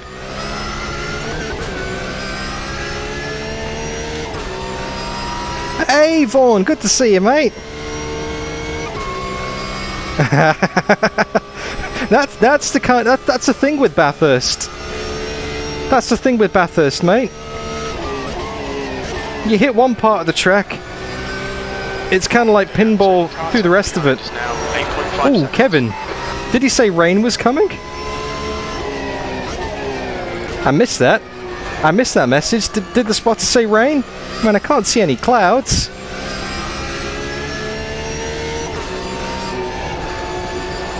I can guarantee you there's definitely a race going on. I'm 7 seconds in the lead. But there are other cars on track. I'm not coming up to lap anyone by the looks of it. It's a very lonely old race, this. Well done, Dan. This is great. Come on, keep nailing those exits. You've got 10 minutes left. 10 minutes to go. Air and track temps are decreasing. Air temperature is now 70. About 2/3 of the way through. 45 Celsius. And this is with the AI turned up to 109 as well. I reckon maybe for the next race. All round. I reckon with the next race we're going to be sticking the AI up to 111 at least. All the ones.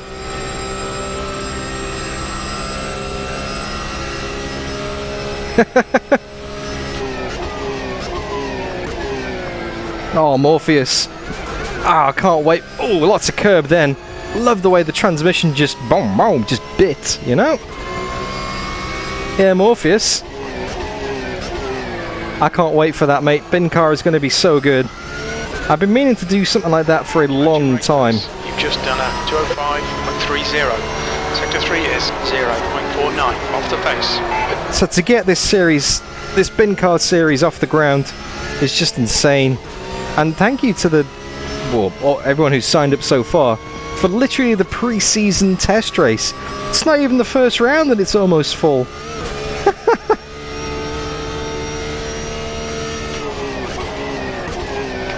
Donk! It's not Mr. Ableton himself. Good to see you.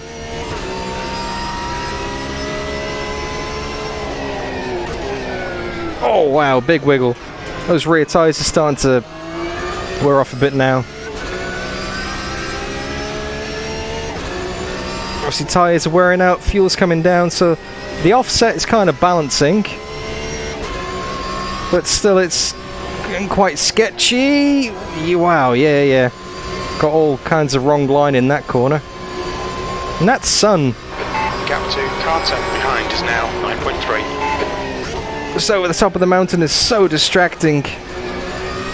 Right in the eyes through McPhillamy.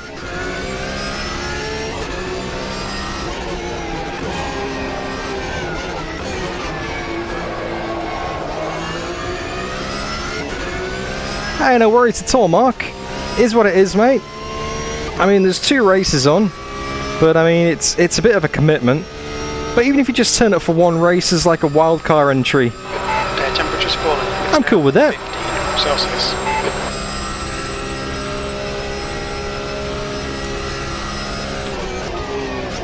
The track temperature's decreasing. It's now 43 Celsius. Wow, yeah, the track temp is dropping quite considerably. When it's 6 in the morning, it should be just... If anything, it should be getting hotter.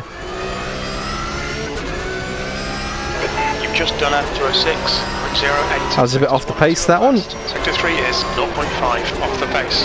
There was a few big wiggles on that lap, so I'll forgive it. Yeah, guys behind are doing 206.2s. Whoever it was in chat before that said, you know, the pace drops off after the first few laps, you definitely called it.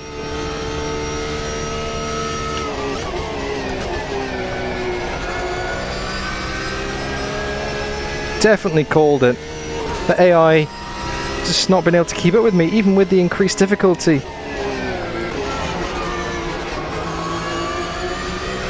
But I mean, what a way to open the season, you know? Bulk Brogan well and truly bursting onto the GT scene here. Behind is increasing. It's now 10 seconds. You've got cold front tyres. Cold front tyres? How's that work?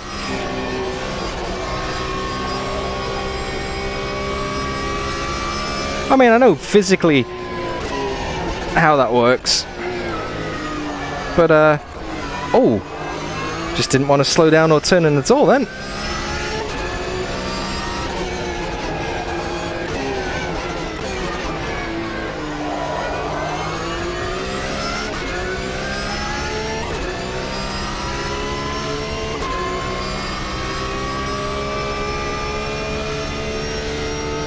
Yeah, save the tyres. Drivers get tired as well. That is very true. These half-hour races, this is the longest race that Bulk Brogan has ever done in racing life. Bulk did turn up and hijack the Gravel Trap Legends charity stream, which was actually here at Bathurst. Just 5 minutes left. Hold your nerve. We can win this. In the Puma GTE car. Copa FL race. Came home second in that. I think that was a 90-minute race, I believe. Air temp's falling. It's now 13 Celsius. Wow, 13 degrees in Bathurst in January. That is not right. That is not right. It should be up in the 30s. Because January in Australia is the middle of summer.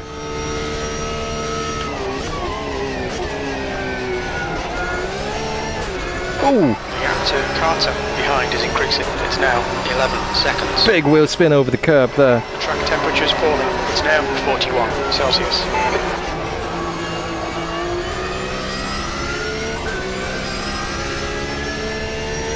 Sorry for the boring race, guys.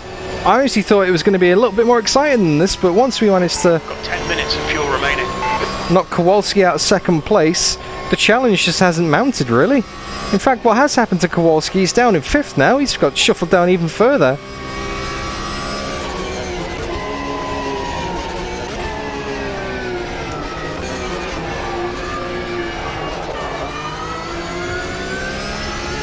Bit late again there.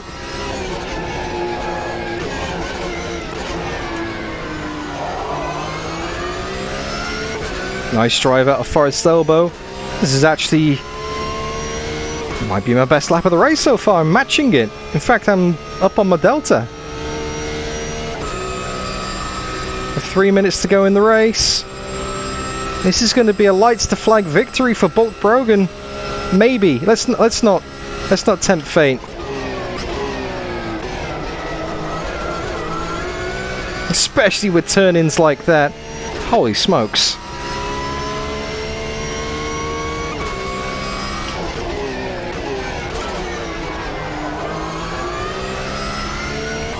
The gap to Carter behind is increasing. It's now 12 seconds.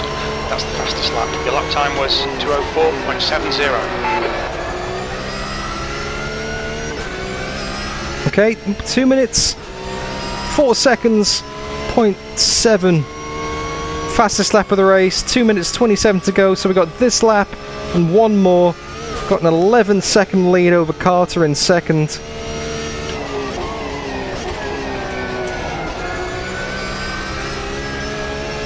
Air temp's falling. It's now 11 Celsius. And it's still getting colder. What is going on here in Bathurst? No rain on the horizon, but as the day progresses, the temperature's getting lower. 2 degrees back home in the UK. Oh, Sean, that sounds very chilly indeed.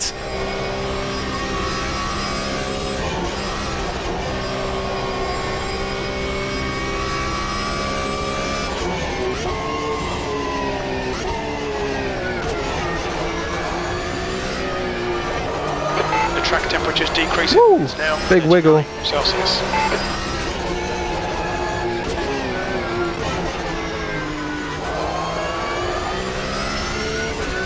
Okay, Seeing minor wear on your left side tyres. this lap is Wear on your right front. 3/4 of a second up. If you ask me where all of a sudden that 3/4 of a second has come from, I'd say I honestly don't know.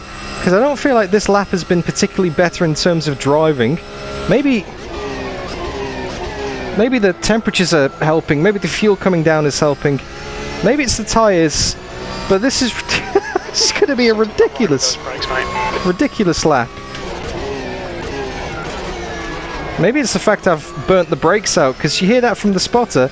There's something not right with those brakes. Stay focused. Fastest lap. That lap was at 2:03.86.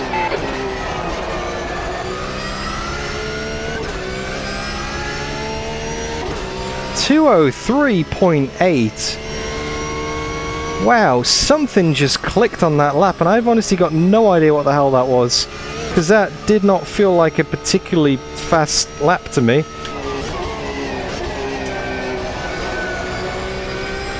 And this is the last lap of the race.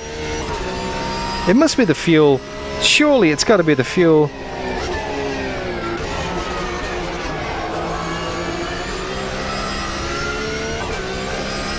I'm a 10th up on this lap as well. Make that nearly 2. Oh, doesn't sound like a good day for golf, Lewis, that's for sure. Wrap it well, sir.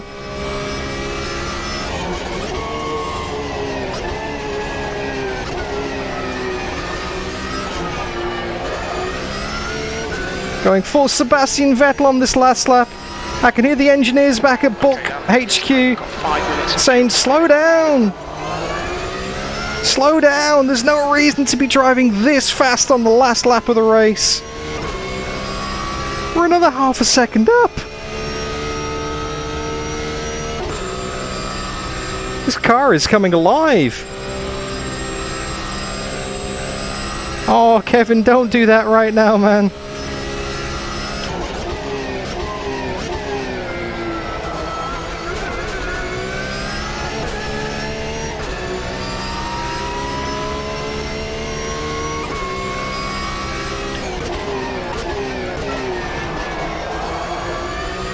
And across the line, that's 6/10. Well done, mate. That was absolutely perfect. Great win. 203.2. Fastest lap of the race on the last lap of the race. Holy moly. 203.2.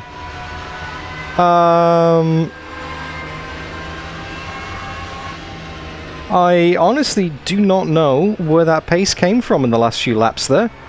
That was insane. The car just came alive. I didn't feel like I was driving any differently, and then all of a sudden, boom, to have another 1.5 seconds lap speed. Whew.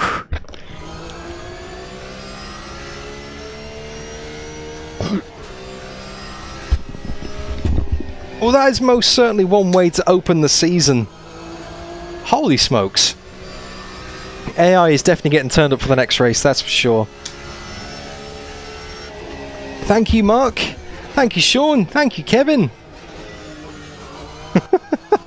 Thank you, everybody. Wow. No extra points for fastest lap, by the way. Sean. And thank you for checking the weather, by the way, Stephen Coe. Love your work, mate. Low fuel, increased track usage. Yeah, look at that. My best lap was a 203.2. The next fastest lap was a 205.1. That's just... Yeah, why does it put me down as German? That's a very odd thing. I'm not German. I mean, I've got nothing against the Germans. I know a lot of my closest friends are Germans. But, no. What's all this the two doing strange things? Anyway, that is the results from the race. You can see that's where all the AI's finished. Yeah, the difficulty definitely needs to go up for the next round, that's for sure. 119. This is Bulk's German brother. Okay. Volk. Okay, so... Herzlich willkommen in Deutschland. Oh, Pinky. Well, you can't go there. You can't go there, Pinky. Alright then. So, 26 points for pole and the win. Left side. Oh, it's on the in-lap, that's why. Clear left. So, that is also going to be our championship points as well. 26 points. Incredible. So let's continue. And let's go back to Racing Life and let's put those results in and let's see how this affects our career mode. So, in the month of January, we don't have any more races. Because there was one race in January and that was at Bathurst and we just did that. The next race is in February, Interlagos. And there are no other series I want to sign up for in January, so that's literally our only race of the month. So if we click Advance, so let's put our results in. We started in first and we finished in first. So that generates us 1.05 fame and $10,800, because if we go back to our sponsor page, we can see here, obviously using a Fanatec wheel on a track that's covered in Fanatec banners. The deal that you guys voted for me to sign up for this season was to be sponsored by Logitech, which is why the G25 is on the desk next to me. So they give me, actually let me put some music on in the background while we're here. There we go. So Logitech give me 3,300 per race, regardless of where I finish. If I finish in the top 10, I get an extra bonus payment of 7,500. So that's a nice little earner for that race. I've almost paid back all of the fees for leasing the car that I've got, the Porsche GT3, which is, well, yeah, 11,970 per month. Actually, that's interesting. That's interesting. Because I'm paying 11,970 per month, and even if I fulfill my sponsor obligations, I only get 10,800 per month. So, best case scenario, unless I start racing in more series, which I'm going to need to, you know, I'm going to need to rent more cars, I'm actually losing money. Even if I fulfill my sponsor obligations with Logitech, I'm actually losing money on this GT3 car. So all of my earnings, all of my payback is going to be in the championship prize money. So obviously there's $300,000 on offer for the race, the championship winner, should I say. I mean, the second place prize is still $270,000, and then it splits all the way. Even if I finish last, I earn $40,000, but the season goes for more than 4 months, so I'm going to lose money unless I finish like 15th or something. But based on that pace, I think we could be in for a shout of a win here, you know? So let's have a look then. So achievements, got a first pole position, got 10 pole positions, won my first race. I've got those last season. Trophies are in the cabinet here. Got the truck championship. Do I have a GT? I've got a GT1 championship. Okay, so at the moment I can't earn any more trophies here. So that's where we stand. Not for the racing that I'm doing. So in terms of competition, there's not much more to do really, apart from, well, skip along to next month. So let's do that. So if we click on advance, got no more registered races, so boom, we're now in February. We've progressed to the next month of Season 2 in Racing Life and Automobilista 2. Hey, welcome back, Aidan Millward. You missed a classic Bathurst race, mate.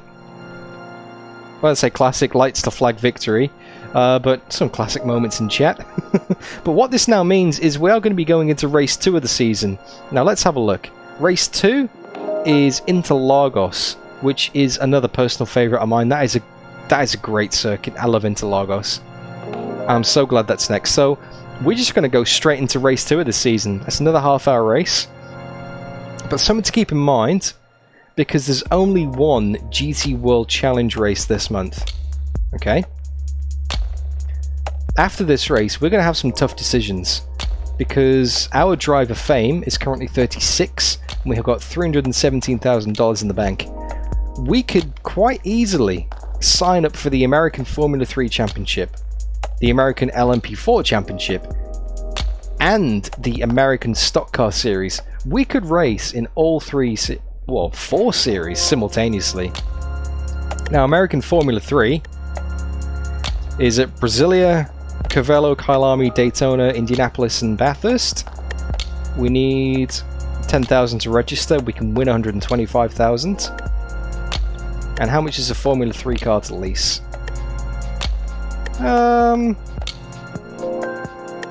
Oh, not much. 3,000 a month. So that's definitely doable. So Formula 3 could be an option. LMP4 is 12,000 registration with 150,000 on the line. Race at Cavello, Velocita, Taruma, Campo Grande, Santa Cruz do Sul. And that could be a good championship to enter in as well. How much is an LMP4 car worth? How much is that going to set me back? P4. We've got the Metal Moro or the MCR. Let's say the Metal Moro. That's 4,200 a month. So it could get quite expensive. And then if we factor in the American Stock Car Series, we've got Indy, Long Beach, Daytona, Kyalami, and Bathurst again. Wow, a lot of races at Bathurst. All in April as well. Wow, that's going to be a... Maybe they're support series for each other. Maybe they're all on the same schedule. That would make sense.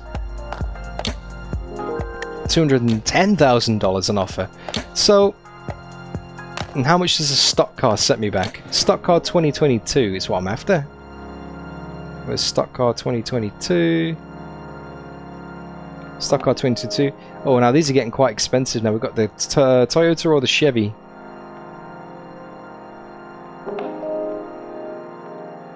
Yeah, that's true, Mr. Bishy. We need to get rid of the sponsor because we're not getting the prize money that we could be getting. Wow, 5,000. So what do you reckon? Should we sign up to all of these series and just try and get as much prize money and as much fame as possible? Obviously, it's going to make the season a lot longer, but it's going to be great for fame. We could really get some good prize money and really get some fame. I mean, there's no chance that we're going to get enough fame to get up to 65. Excuse me. Before the start of the Formula 1 season, but it could be enough to get us into maybe DTM or World Endurance Championship later in the season. What do you think, guys? Do you think it's worth... I know, it's the meatballs, Pinky. I had meatballs for dinner and they're fighting back with a vengeance. Nobody is against more races in more cars, Olaf. Yes. And yeah, there is something here that was delivered in the post today. I haven't had a chance to open it yet, but I think I know what it might be. But there is something else that arrived in the post. Now, I don't know if you guys can see this. Let's make sure you can't see my address on stream. Can you see what that box says? You see that? HF8.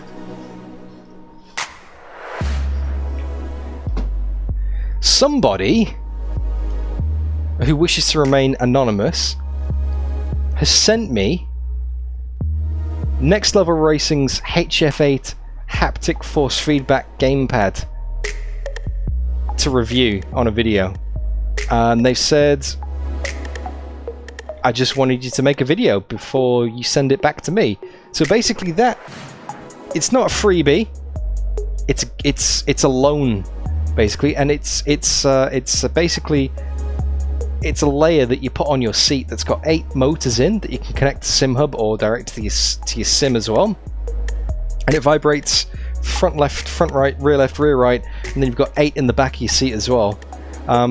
Yeah, I can't tell you who it is. They've requested that I don't say, because you know it's an anonymous thing, but they said, listen, I bought it for me, but I'm going to send it to you first so you can have a go, make a video, and then when you're done you post it over to me. Make sure you wipe it down first though. So there's going to be a video on that in the next few weeks, but Olaf, I will be opening this on stream at the end, but that's not a bulk package, that's a DDF package, so for that the moustache has got to come off, because I can't open up that package, you know, in the bulk character. It just wouldn't fit. It just wouldn't fit. Anyway, we're going to have a GT3 race at Interlagos now, guys, but I want you to think long and hard during that race about whether we should sign up for Formula 3, whether we should sign up for LMP4, or whether we should sign up for American Stock Car Series, or maybe we should do all of them. But which one are we going to do next? Have a think about that. Formula 3, LMP4, or Stock Cars? Because we're going to have to do one of them in February, and I'm hoping to do that before the stream ends. So let's switch it back to Automobilista 2. And, oh, I could open it on the 27th on the Friday, Olaf. That would make more sense, because that's a rally stream. Maybe I'll do that. That's more topical. Okay, so I'm going to put the AI up to 115 here.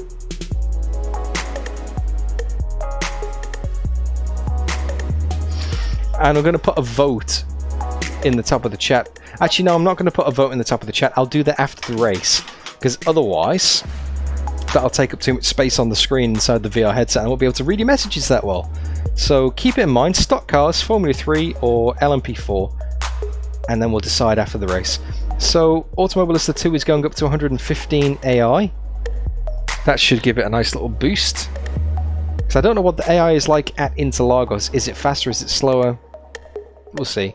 Anyway, one way to find out. Let's get stuck in. Got an 8-point lead in the championship from Mitchell Carter. Man, I love this circuit. But what's the real weather going to be? Because like I said, this is a 10 o'clock start, and I think it's a 4 PM race on the 17th of February 2021. It could be raining. It could be dry. I don't know. I guess we'll find out very shortly. So let's pause that music. Sorry, to answer your question, Vaughn, I did see that before, but I missed it. No, I'm not running in Daytona this weekend, because this weekend is the first... What, it's the pre-season test of the Bin Car Championship. So if I was just racing in it, if I was just racing in Bin Car, I may have considered doing Daytona. But the fact that I'm the organizer and the event, it's a test for a reason. I've got a lot of work to do surrounding it that you guys don't necessarily see on stream. For those of you who are wondering, by the way, that is Bin Car. It's a DDF Racer Championship that I've been meaning to host for a long time. And yep, we got 2 test races this weekend, and we got 1 round every month until the end of August. But yeah, I would have considered doing Daytona if it wasn't for that. So we'll see. Sorry, mate. But all the best to you guys at Can-Am Simsport, of course. So let's fuel this baby up, because I know that qualifying is running at the moment. So I'm going to take some fuel out down to 50. And I know that the brakes were overheating a little bit last time out. And there's a lot more heavy braking zone here, so I'm probably going to... I'll leave them for now. I'll leave them for now, actually. I'll see how they go in quali, see if they overheat. Air and track temps are increasing. Air temperatures now 29. The track temperatures now 42 Celsius. We've got medium cloud and dry track. Oh, we just changed to light cloud. Right then, let's do this. Let's go and get some quali laps on the board at Interlagos. So many burps today, I'm so sorry, guys.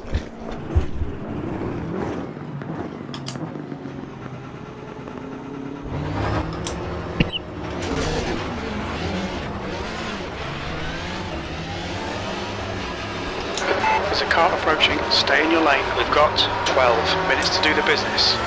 The brake temperatures are low. We need to get some heat into them.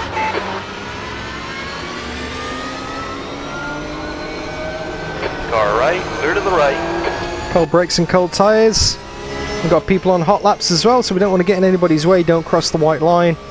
Down the retro aposta for the first time.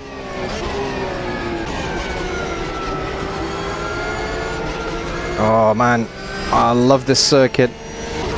This is one of my all-time favourite circuits, I must admit. Let's back off and let this guy go through. Let's back off and let this guy go through. Go on! Clear right. That's, if I'm not mistaken, that's Kowalski from race 1.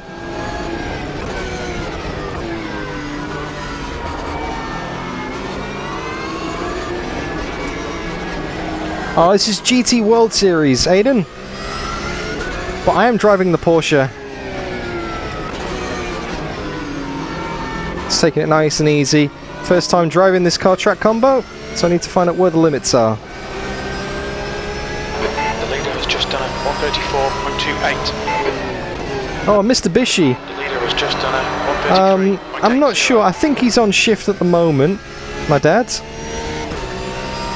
Because he does like to stream quite a bit. Oh, there's rain! It started raining!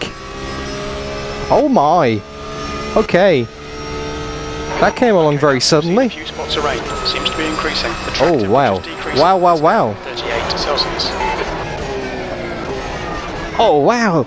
Massive downpour! Seems to be increasing. Massive downpour!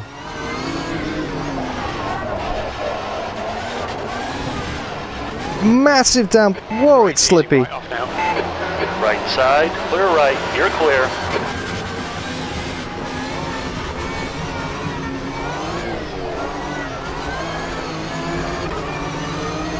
I think it's just into turn 1. We've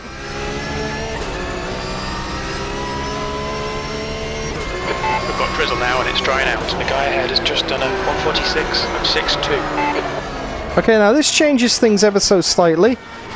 Big understeer there, it just didn't go into the corner at all. Track temps are decreasing. Air temp is now 27. The track temperature is now 35 Celsius. Big rain, there's a bit of a drying line here. Torrential downpour just soaked the circuit. There's a nice sheen to it. Yep, that's wet. We're getting proper rain now. Looks like it's getting harder. Oh, this is undrivable, this. Right side. Clear right. Right side. It's like a fucking monsoon here. Watch out. Clear right. 10 minutes to go. That's 10 minutes left. He's not wrong. Clear left. On your left. Clear left. 80% rain. You have to get some wet tyres on and go again. Alright, down. It's chucking it down now, but easing off. Take it easy. It's definitely located on the start-finish straight, but I think the rain's coming in for sure. It's variable around the track. Now. Looks like conditions are improving. The air and track temps are falling. Air temperatures now 24. The track temperatures now 31 Celsius. Wow! Pit stop requested. No grip at all.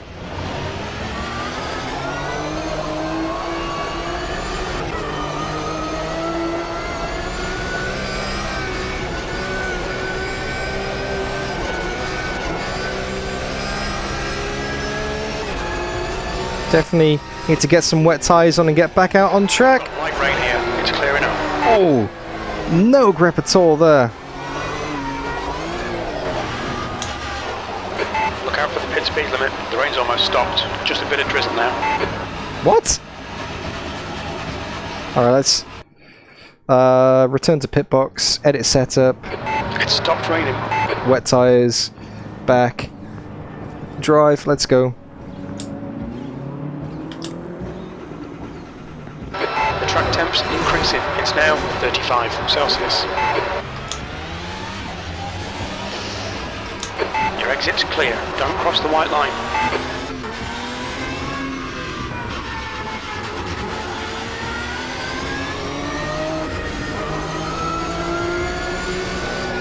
Yeah, it's very odd. Aiden. Oh, big puddle there. It's very odd, this weather. It's using real data. So basically, real data for the date of the race The car ahead has just done a 225.88. in 2021. So obviously there must be like just flashes of rain. And then it's dry again. I don't know, it's very odd. It's one of the quirks about AMS2, I guess. It's now 22 Celsius. Needs a bit of work, that's for sure. But it's going to make for a bit of an interesting race. But the track is definitely wet now. There's a drying line forming. But I don't trust AMS2. It could rain again at any moment. There's puddles everywhere. Maybe it should be back out on dry tyres, but we'll see. It's easier to set a lap with wet tyres on a dry track than it is to set a lap on a wet track on dry tyres, if that makes sense.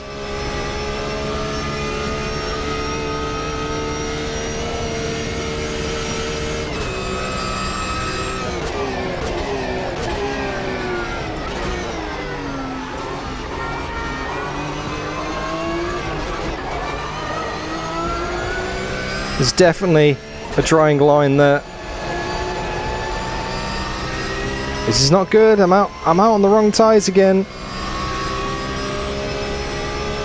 Well, let's see what time we can put down, and then I might switch back to dry.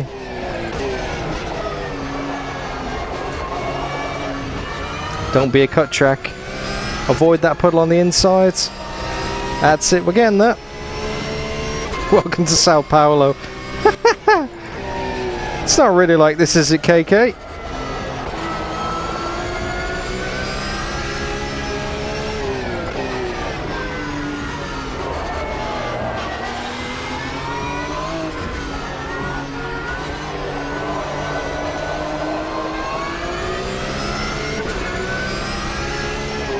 Rangy!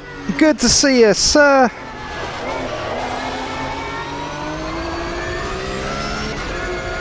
Oh, well, as a local, speaking from experience, I do appreciate that, KK. This is realistic Sao Paulo weather, and it can just pour it down, and then the rain is gone, yep.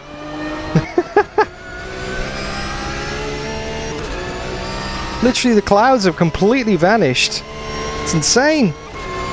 I'd still expect it to be some clouds in the sky, hey? So what kind of... Oh, puddle on the straight. What kind of lap time's this? P16, 5 minutes to go, 5 minutes left.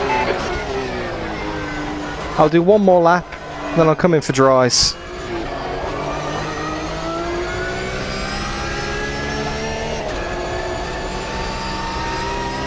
Yeah, my wets are starting to overheat a bit here. Need a bit of moisture to keep them cool.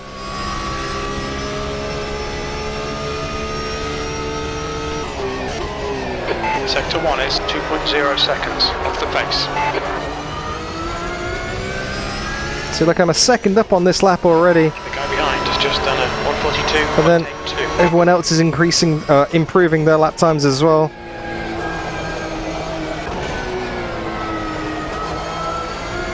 That just goes to show I should spend less time just waffling at the start of the qualifying. Just posted a 141. And just get out on track immediately, hey? So I would have been out on a dry track otherwise. Bump down to 17th place. Okay, people are definitely starting to go faster. The dry line is getting much, much more apparent now.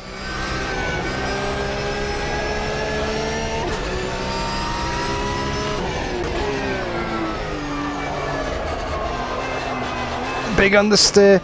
Oh, I'm going to lose all the way up the straight here. In fact, I don't think I'm actually going to get more than one position out of this.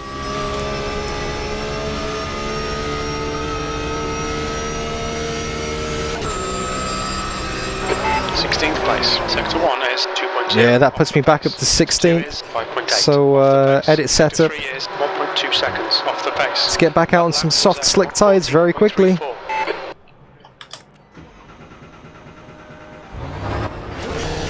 I'm going to have one lap to do this. Oh, slippy in the pit lane, much? Your exit's clear. Watch the white line.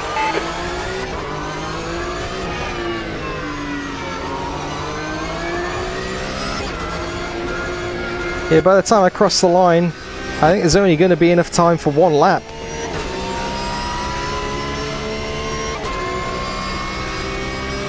But there is a bit of a dry line forming here now, so that's good. But it means I have to stay on it. It's now 33 Celsius. It means I can't outbrake myself and understeer like that. It's going to be have to very, very careful threading the needle here now.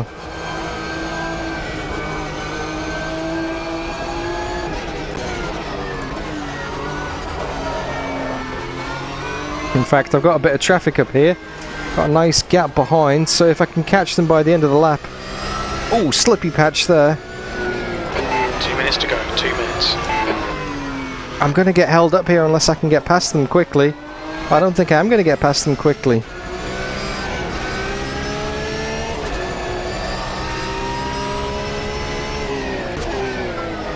I'll be able to use the slipstream on the straight though. Nice little Nissan here. Car left. Oh! Clear to the left. The track temperature's rising. It's now 35 Celsius. And then he goes in the pits. Oh, now I've got a bit of damage on the car. You've had a bit of suspension damage. Oh! And I got one lap to do this. Well, that was very cheeky. I should have just waited. Just backed in behind him instead of trying to overtake him on a wet part of the track. That was just me being stupid.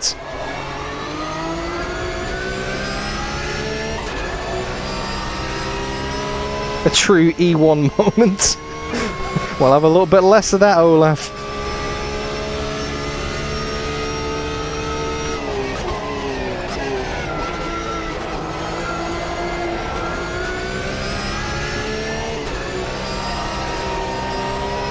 So slippy offline. But that's a second up already.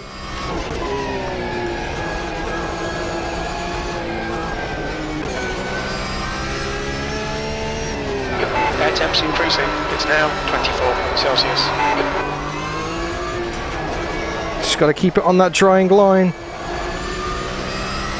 The track temp's increasing. It's now 38 Celsius.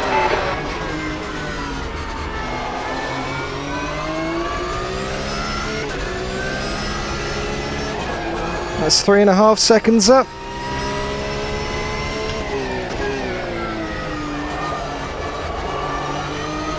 Make that 4.5, 4.7. It's going to be a drag to the line. I'm not going to be in the top 10, guys. This is a shocker of a quali. Loads of people must have got their laps in when it was still dry at the start. And 5 seconds up. That's only going to put me 14th on the grid. Wow, okay. What was the fastest lap time? 131.4. Yeah, those must have been set right at the start of the session. Because 135.2, 134.6, 34.2. Yeah, they got a bit of an advantage there. Okay. Well, this is going to make it very interesting, isn't it? Starting the race in 14th position. Well, Jimmy the Bear says, though, charge from the back, this will be entertaining. Actually, reverse Haasma. Yeah, this is the opposite of what Kevin Magnussen did, basically. We'll see. What's the weather going to be like for the race, though? Let's continue to race 1. 30 minutes, 14th. Okay, we've got a wet track, but medium cloud. I don't... Right. Right, we got some decisions here. We got a wet track, but medium cloud. I don't think it's gonna rain, but it could. Very easily.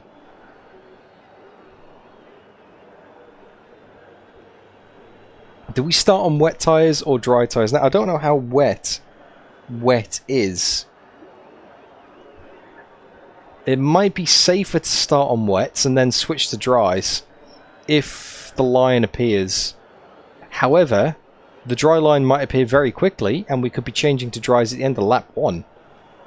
No restarts, so I have to get this right. Can I see the track there? Can I have a look at the monitor, maybe? Does it let me... Ah, here we go. Right, is this cheating? I'm using the monitor to look around the track.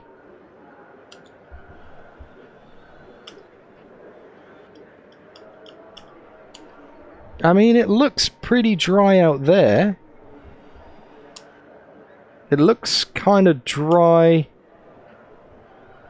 It looks... See, that part of the track looks quite dry. It doesn't look like it's got much of a sheen. There's definitely no puddles. Track temp 42. Stephen Coe makes a great point. Track temperature is 42 degrees. That's going to dry out incredibly quickly. Okay, so soft tyres. We're going to start on slicks. Definitely slicks. But what we're going to... Ow, cramp in my foot. Ooh, ow. Ow, ow, ow. That's a good start. What we're going to do... We're going to go... Change that to... Softs. Okay, save. And I'm going to create a new strategy called wets. Now, obviously, I'm pretty sure you can guess what I'm going to be doing on this.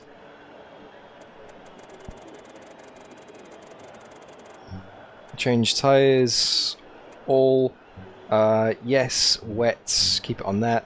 Cool. Damage, we don't want to change, repair any damage. We can always turn it back onto the menu if we need to, if it's severe. Let's get rid of that. Cool, okay, save. So now we've got a wets and a dry. So we're starting on dries, so let's make the default option wets, because that's what we're going to have to change to. Starting on softs, yep, we're good. Fuel. Let's put the fuel back in, shall we? So, I reckon... You know what, I'm going to tank it. Actually, no, if it's going to rain, it might use less. Oh, it's tricky. I reckon... Let's do some calculations again, shall we? Oh, I didn't want to do that. Enable the Steam overlay. I wanted to open the calculator. So if we are doing 30 minutes at 60 seconds, that is 1800 seconds.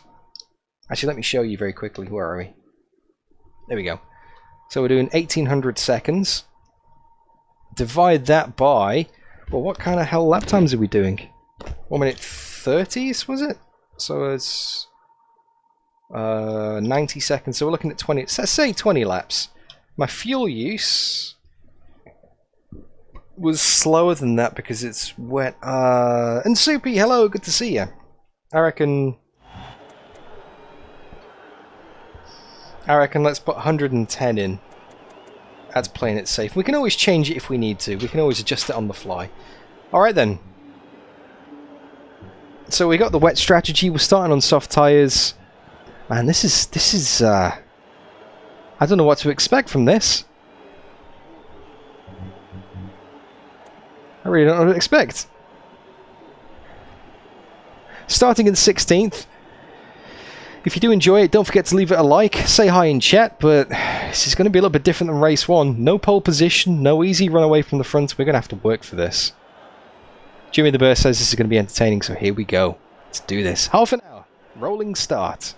30 minutes. Get ready, mate.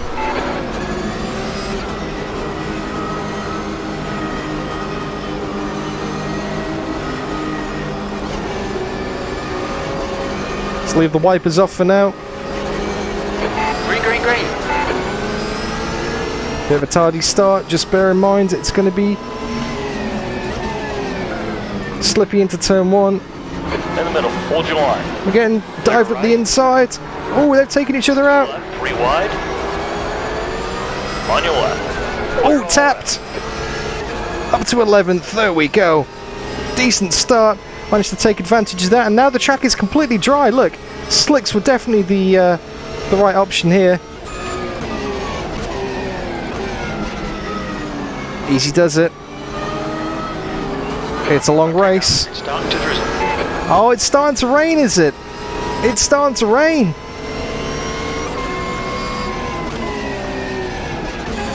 I knew it. I knew it.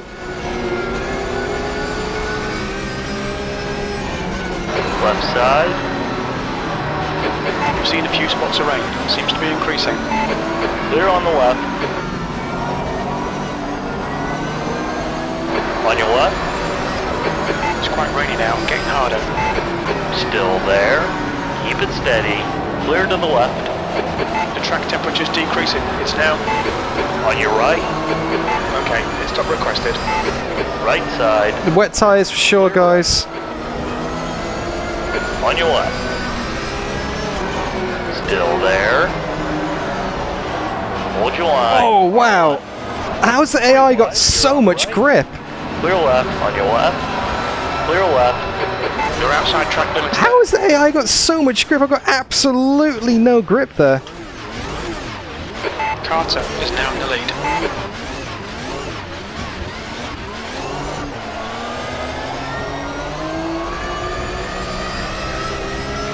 And we're at the back. 20th position. 40% rain on slicks. Barnes ahead is pitting. We don't need to take any fuel. And the rain's getting heavier. Okay. Track temperature's falling. It's now 33 Celsius. Watch your speed limit in the pits. Just managed to slow it down for the Heavy now. Getting harder. for the entry. Where's our pit box? Where's our pit box? It's a short stop, 13 seconds. Absolutely terribly, and be careful.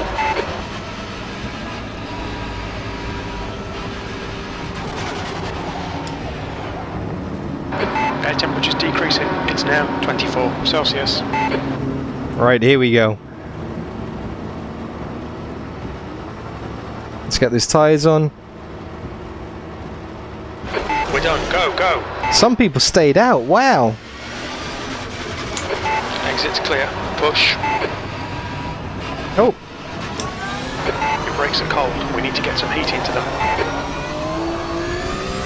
This is torrential. My goodness, this is a thunderstorm. See the lightning in the distance then. Wow. Big standing water.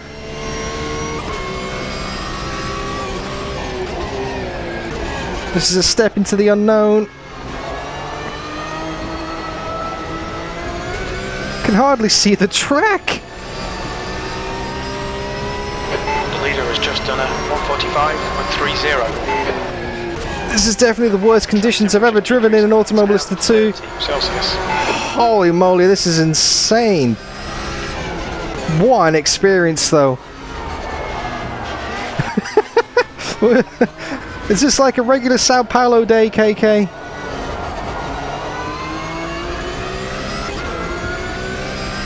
This weather remind you of home?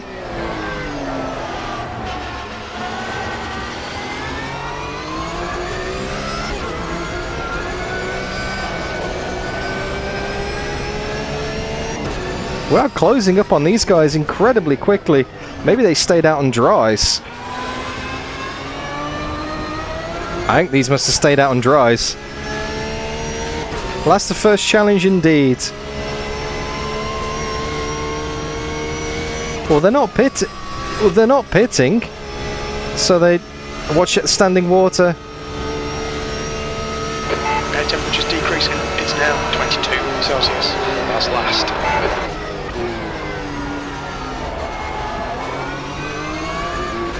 It's chucking it down now, but easing off. Take it easy.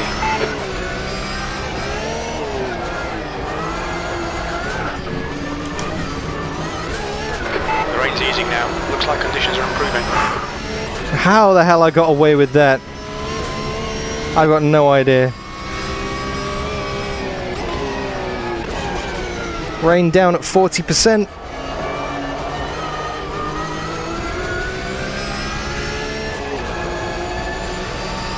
A slight tap on the barrier on the front left, but mostly survived.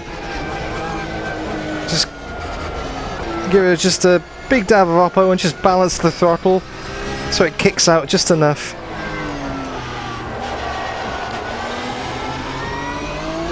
The track temperature's decreasing. It's now 28 Celsius. The rain's going down again.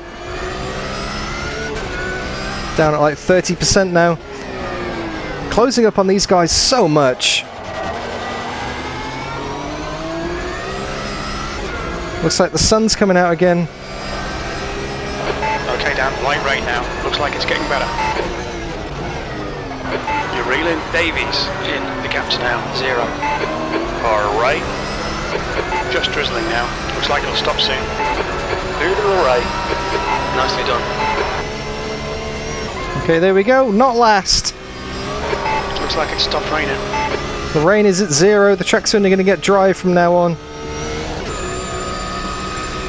Alright, Kevin, enjoy the rest of your day. That was 147.21. Good lap. That's your quickest so far. Big river in turn 2. This is what got us last time. Track temperature's rising. It's now 36 Celsius. Now's the question when to come in for dries.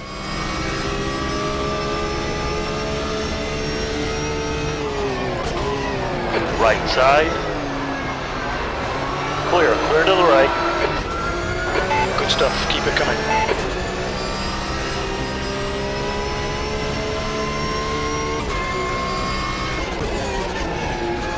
It's starting to drizzle. The rain's coming back again in Soupy. I'm going to stay out for now. I don't think this rain is quite done yet. Right down. We've seen a few spots of rain. Seems to be increasing. We're closing up on the guys ahead as well. It's quite rainy now and getting harder. I've changed my pit stop strategy to softs so that when I do request a pit stop it comes up with that one ready. The track temperature is falling. It's now 28 Celsius. That's a new fastest lap for Mauricio, 145.00. You're pulling away from the guy behind. The gap's now 2.4 seconds. Got this strategy nailed at the moment. 143.88. Let's pop those lights on. I can't believe I haven't got my lights on yet, guys. That's very irresponsible of me. Now the rain's going back down again. It's so variable. And it's changing from corner to corner. He's defending. P18, that's the fastest lap. That lap time was 142.51. Left side. Clear left. It's not raining so heavily now. It seems to be improving. Avoid that puddle on the inside. There we go. Really catching up with these guys. And fastest lap of the race as well. Drizzle now and it's drying out. Air temperature's falling. It's now 20 Celsius. They're all going defensive. Oh! On your left. Clear left. You can't move under braking like that, mate. Come on. Silly AI. Stop raining. I'll do that all over again. What a waste.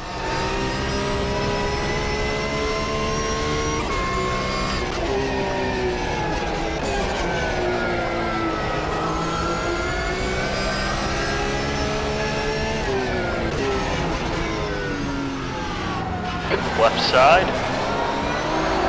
Hold your line. Clear left. Well done, Dan.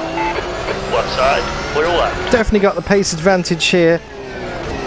Just need to be very careful with these AI because they do boneheaded stuff like that.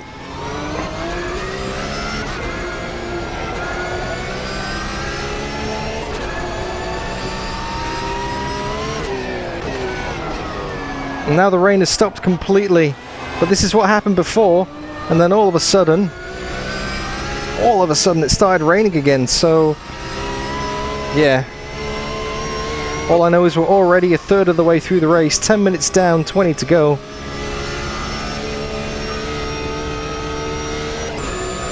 Keep an eye on those tyre temps. Gaining on this car, the gap is 0.9, P19. 20 minutes remaining, you've got 20 minutes left.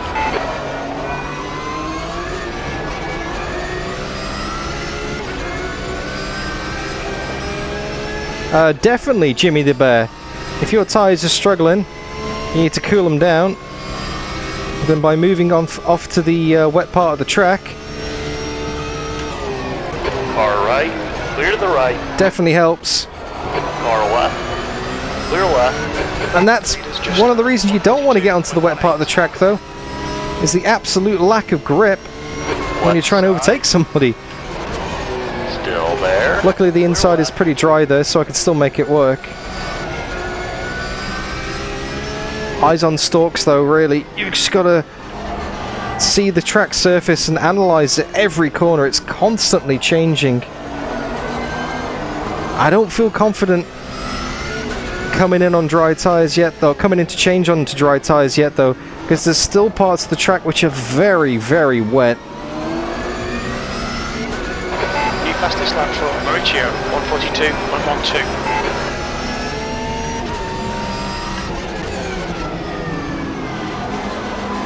That's a new fastest lap for Johansson, 141.71. But with this little bit of slipstream, that should help us. Might be on for a fastest lap here, guys. We've still got the pace, even though the conditions are changing. 18th, that's the fastest lap of the race. That lap time was 141.48. Did it again. Run out of room on corner entry. Car left. Clear left. They like to defend the inside and then move back to the racing line to take the corner entry. Just ran out of space there. That is so frustrating. The leader has just Wow! Slamming on the brakes there as well. The AI are absolutely crap at the moment. I'm sorry, Reza, but it's very, very hard to race the computer in these conditions. They're so unpredictable, and this is what puts me off. Oh, this is what used to put me off the AI in Automobilista 2 in the first place. Used to give me... That's what used to make me give it bad reviews, is this kind of behaviour. nice one. Oh, I hit the white line, KK, that's for sure, but I definitely didn't have much room left on the left-hand side of the track. Anyway, let's stop whinging, onwards and upwards. Still not last, still plenty of time to go in this race. But what a far cry from the first race of the season, wow!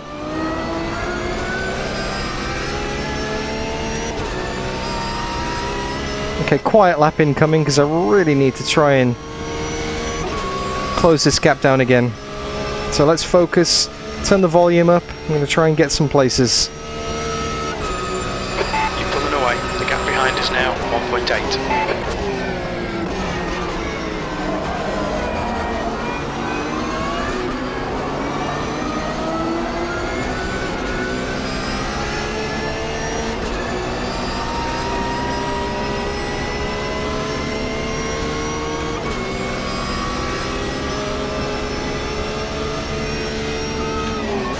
The leader has just done 140.52.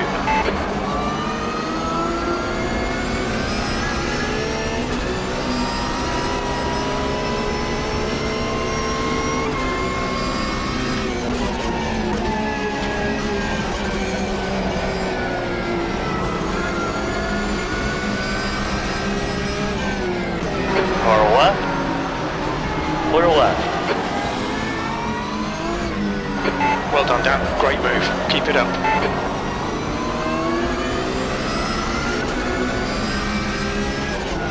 Car left. Still there. Clear to the left.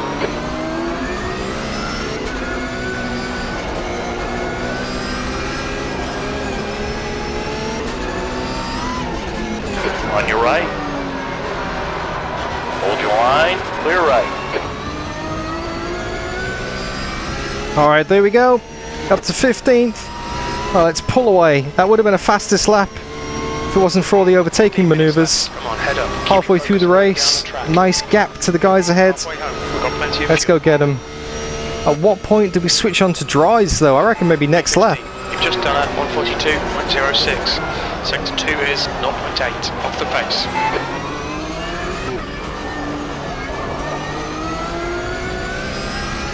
Missed my braking point into turn 1, but got away with it. Big slide through the Curvasol. Or is it Curva Grande? Curva Grande's Monza, that's Curvasol.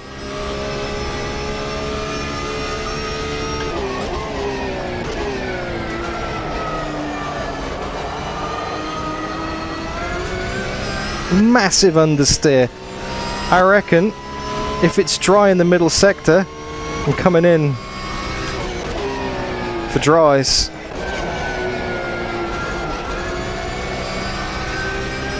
These tyres are getting very hot now. Yeah, it's dry here. Is it dry out of this corner? Holmes behind us now, 1.6. Is there a dry line? There is. Okay, pit stop requested. Alright, let's do this. It's dry all the way around.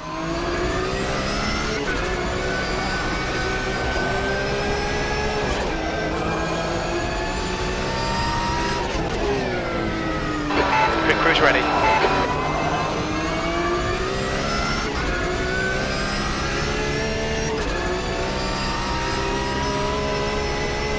Yep, soft tyres selected and ready to go.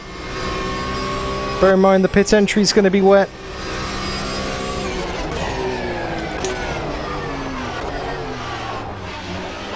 Look out for the pit speed limit. Could have broken your tailbone in a snowboarding accident. Oh, Pinky. That doesn't sound good. The car behind is pitting. Okay, I think we've made the right choice. Cars behind us are coming in as well, but no one ahead did. This could be the advantage. Hey, Tuba! The leader's pitting now. Alright, the leader's coming in. Yeah, we definitely timed that pit stop right. The AI is doing the same thing. The AI is almost a full lap ahead of me. Wow. Hold on, go. Pit exit is clear. You watch, it's going to start raining again now. It's still wet in the pit lane. On slicks. Let me get back to the racing line on dry tyres. Come on.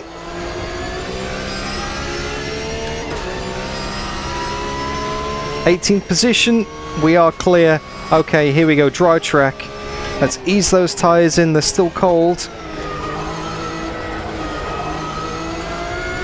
Okay, so 30 seconds down on the delta coming out of that corner. Let's see what that delta is by the end of the lap. And that'll give us how much of an advantage we might have. Got to keep it online though. Thread the needle. Can't run onto the wet stuff here.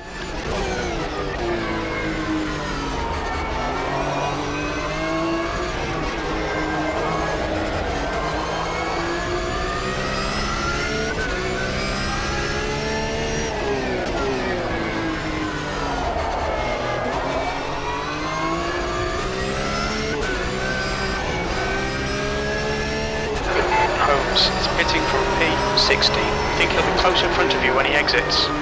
This standing water is what scares me. I know there's a river across the start-finish straight. Wow, we're almost nearly 5 seconds up on this lap already. Okay, this is that was definitely the right thing to do. Standing water's good. There's a dry line. Right, let's nail this. Must not overshoot any single corner.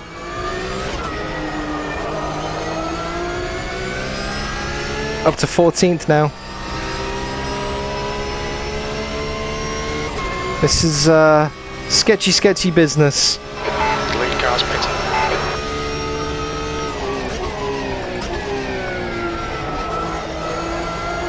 What a race! We've still got 10 minutes to go. Brogan is leading the race.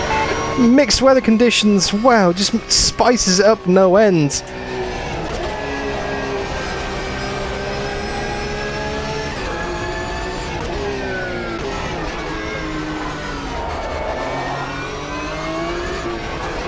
Okay, Dan, 10 minutes to go. That's 10 minutes left. Steiner is gaining on you. The gap's now 1.6 seconds.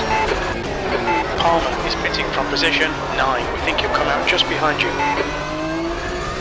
A bit too much curb there.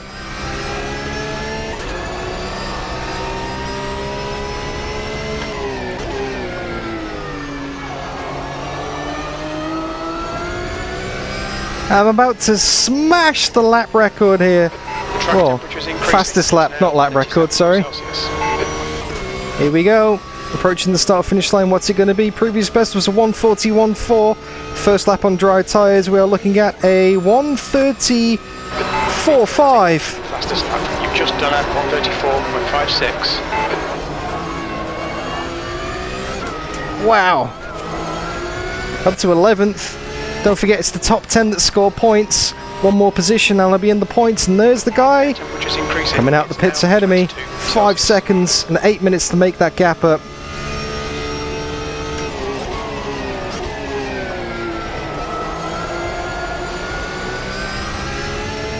Guy behind is definitely catching on me though. Steiner.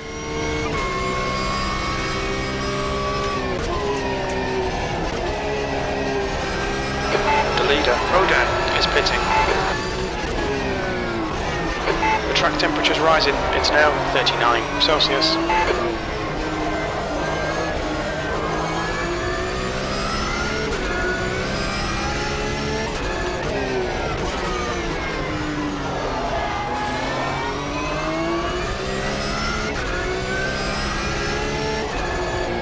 That's a new fastest lap for Mauricio, 1:34.30.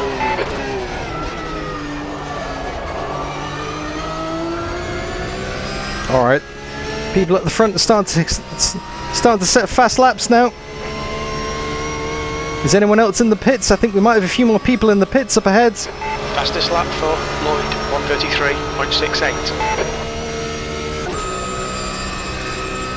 P11, you've just done a 1:33.72. Sector 1 is 0.30 off the pace. You're a tenth off the pace in Sector 2. Sector 3 time is quick. Tenth of a second off the fastest lap so far.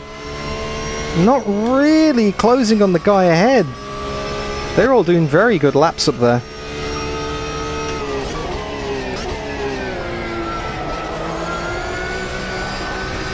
That's a bit wide. I didn't get a warning for it. Temperature's increasing. Air temperature is now 25. The track temperature is now 41 Celsius. Could be a very few tight laps indeed. Hey, Devon.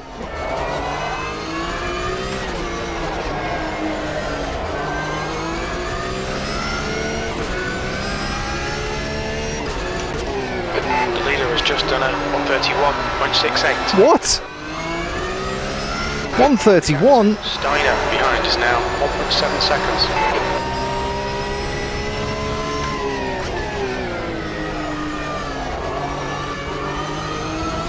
1:31? That's insane pace. Got half your fuel left.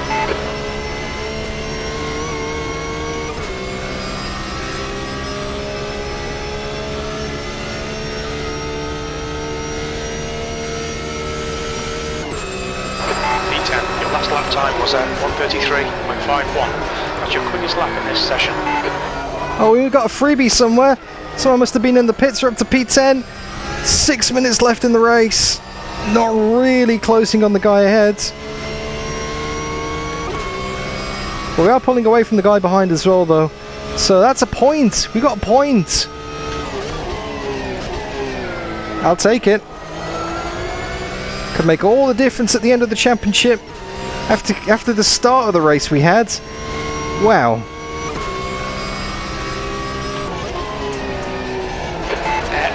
temps are increasing. Air temp is now 27. Track temp is now 43 Celsius.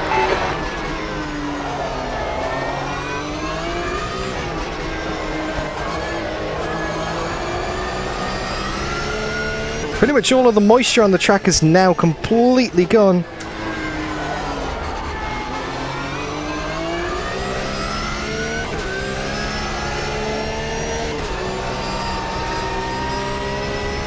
That's 5 minutes to go, 5 minutes. 5 minutes left in the race. We're not really catching the guy ahead. Good exit out the final corner.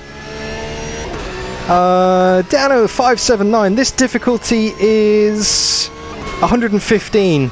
We're running on 115 right now. But I changed the difficulty for every race because it's so variable in AMS2. Behind is increasing. It's now 2.8. That was 133.13. It's your best lap in this session. Oh, hit a bit of grass on the inside there. Managed to get away with it though. Kept it nice and tight. Gap ahead is not closing. I was a tenth slower than the guy ahead that time.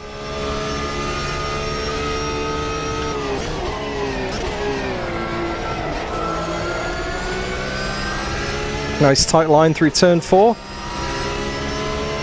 Maybe they're going to start battling up ahead.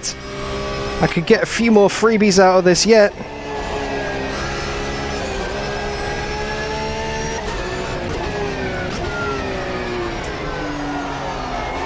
Oh, it really depends on the car and track, Dano. Oh, Dano. Sorry. For the Formula Vs, I had to turn it down to like 105 or 103. Whereas last race out at Bathurst, I ran them at 111. Oh, sorry, 109. Oh, big slide then. And then between weather conditions, if it's raining, I have to turn them down as well.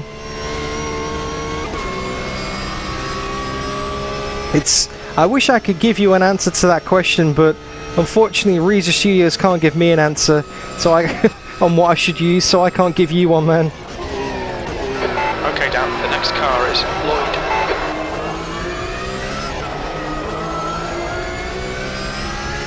Is it just me, or is it getting darker? The track temperature's decreasing. It's now 40 Celsius. Does it look like there's some clouds in the sky? Is it going to start raining again? Oh, is this going to throw a spanner in the works? Is it going to start raining on the last lap? They wouldn't do that in Interlagos. The gap to Steiner behind is now 4.2. In racing life, you can set up the weather any way you want, mate. I've set it up using realistic weather for the races. So say this is a race in February, I'm using realistic weather for a random date in February. I can't remember which it was, from last year, because obviously there's no data for this year because it's not February yet. Just 2 minutes left, 2 minutes to go. But if you wanted to do all your races dry, if you want to do them all wet, it's completely your decision, mate. Just decreasing. It's now 37 Celsius.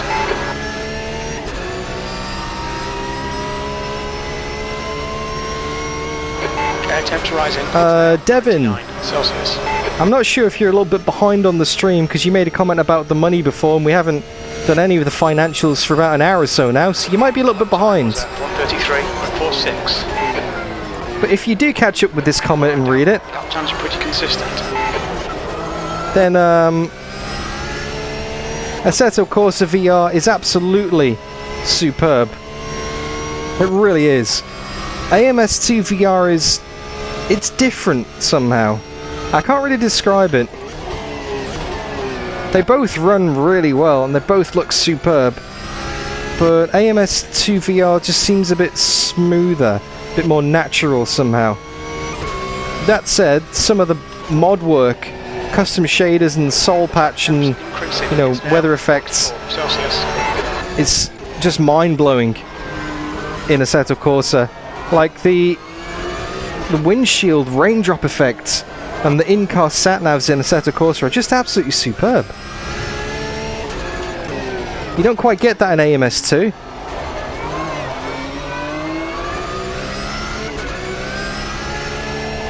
But they're both right up there at the top, I'd say.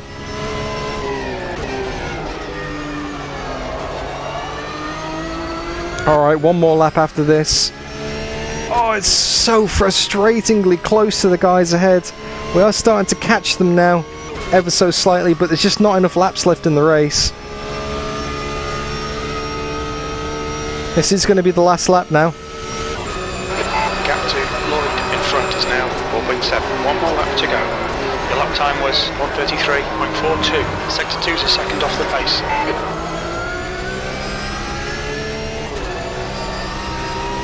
Getting very wiggly.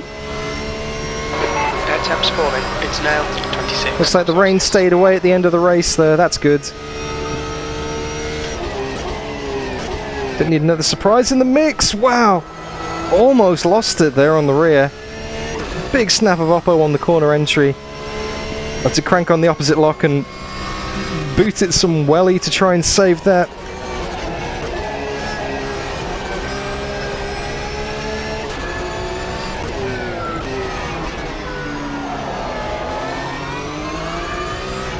Oh, this is a massive difference from race 1. Still managed to score a point out of it.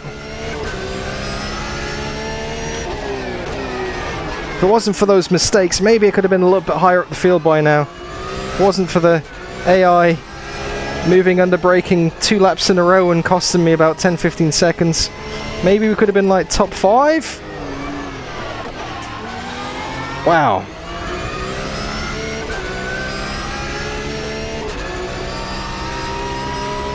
Almost binned it at the last corner, but I wasn't going to catch the guys ahead anyway.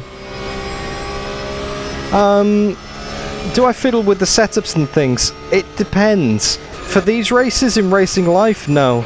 10th position. Because all I do is... At 10th, by the way, that was the end of the race. Managed to score 1 point in 10th position. Damage limitation, I'd say. A hell of a race in Interlagos, trying to second guess the weather at the start.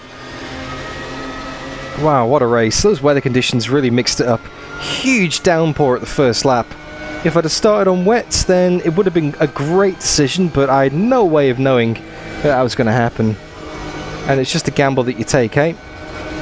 But to answer your question about setups, I do play around with setups. Clear to the left. If it's a serious league event or like a competition race. Still there. Clear on the left. Like I'll be running on Monday, the BMW Pro Car Series with Gravel Trap Legends. That's like a serious, proper event. Whereas Racing Life, I just run on the default because I've only got time, really, because I want to try and get through as many races on the stream because I want to try and progress the season. You know, I only do 15 minutes of qualifying and practice combined. And 30 minutes of racing in this GT3, and previously I was running 10 minutes of qualifying and 15 minutes of racing in the lower series, so I don't really have much time to play around with the setup, but normally I would if I had time to practice for an event. But you guys don't want to see me just tweaking setups and running practice laps on stream. You want to see me in the Racing Life app. You want to see me actually on track battling, and to be honest, most default setups do a pretty good job these days. So, I'm not chasing ultimate lap time really. I'm chasing a good race with the AI. So that is that. So let's go and have a look at our race results and see where we're at. So Kowalski took the win for that one. Mitchell Carter, who was second in the championship, actually scored a podium. Me, who got pole position and won the first race at Bathurst, somehow managed to salvage a 10th position out of that one. Oh, glad you enjoyed it, Jimmy. That was pretty entertaining indeed. So, let's continue. Let's have a look. So, yep, confirmation of the points. It was pole position and the win for Kowalski. Great result there, so that'll bump him back up into the championship quite a bit, actually. How does that affect the points? There we go. Right, so yeah, we've dropped down from first to third in the standings. Only 9 points behind, which is not the end of the world, considering we're only on the second race out of 6. That's not bad. It's not bad. I'll take that. Alright, John Miller, you enjoy your lunch, mate. It is 11 PM here in Brisbane, Australia, so I'm going to be... Well, I think I'll do one more race, and then we'll sign off. So let's continue. So where did we qualify for that? Was it 16th? I'm going to switch it back to Racing Life now. I'm going to go and check our stats and see what's going on. So I think it was 16th. Let's have a look. Where are we? I put these back on. I kind of need these to see what I'm doing. Was it 14th, Ian? Okay, I thought it was 16th, but 14th. That's not bad. It's better than I thought. Boggy, hello, good to see you. Ripper, what class am I running in bin car? I'm going to be running in the Praga class. Because I really do like that car. Anyway, let's put our results in, shall we? So, GT World Challenge Round 2 at Interlagos, qualified in 14th. Thanks again for the reminder. Ian, thanks for keeping score of that one. And we finished in 10th. So let's go and see what that does. Right now, you can't see that on screen. This is one of the things that is a bit, you know, I would prefer to come up in the menu, but you can see here, off the side of the screen, I've got AMS2 running in the background. This little pop-up window has popped up. You guys don't see that because normally Streamlabs only captures the Racing Life window, not the pop-ups itself. So I earned 0.39 fame and earned $10,800 in sponsor money. So if I click OK on that and go back to the menu, that is where we're at the moment. So 36 fame, 81 experience, $328,000 in the bank, bulk dollars, of course, and some nice stats. So now, in the competition page, we don't have any more GT3 races this month. And if you remember back to the start of this race, I asked you to think of, well, what are we going to do next? Because it's February and the Racing Life world is coming alive. We've got Formula 3, we've got LMP4, and we have stock cars. Alright, Mr. Bishy, obviously it's pretty late for you down south in Australia. You look after yourself, sir, and I'll catch you soon. Thanks for watching, mate. Okay, so next up we've got, and I'm going to put a poll in chat for this, we can race Formula 3, and the first race of the season is going to be at Brasilia, which is, I think I'm familiar with that circuit, I'm not sure. I'll soon find out. We've got the LMP4 American Cup, and the first round of that is at Cavello Short, which I am familiar with Cavello because we did a North America Race Room event there. And the last one is the American Stock Car Series. The first race is at the Indianapolis road course. So it could be any of those. It could be absolutely any of those. And I'm going to put a poll in the chat. Should we sign up for all of them? Should we sign up for just one? I don't know. That's not going to be the poll. I don't know why I said that. The poll is basically what are we going to do next? And we're going to do one more race on today's stream. What series next? And I'm going to sign it off. Excuse me. So we're going to do Formula 3. We're going to do LMP4. Or we're going to do stock cars. Okay. Poll is up in the chat right now. Get your votes in. I'm going to give it a couple of minutes, and then whatever you guys decide is the series I'm going to sign up for next.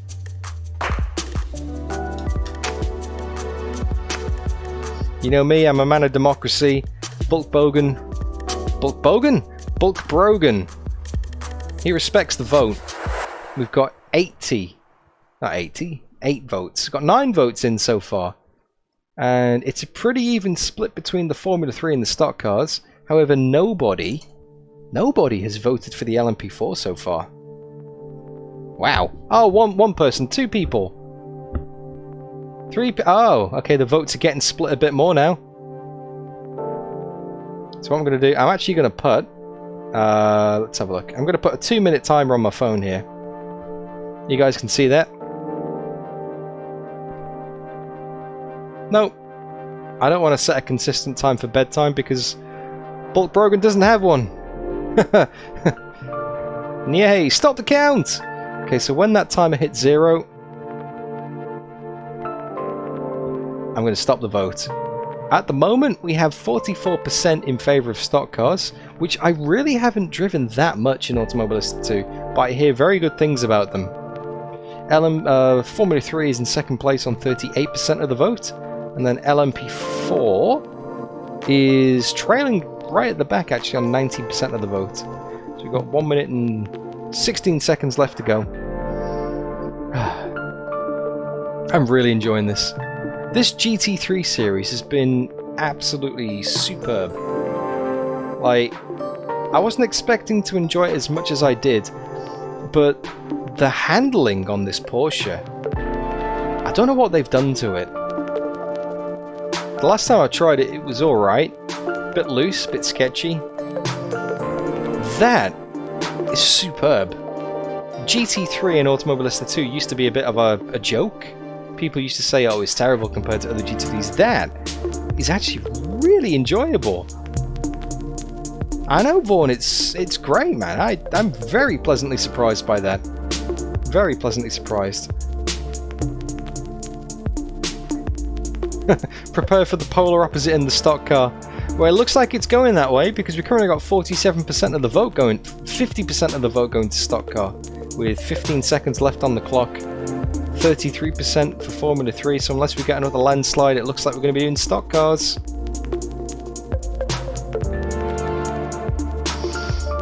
Two, one, boom, and there's your timer. Okay, stop the count.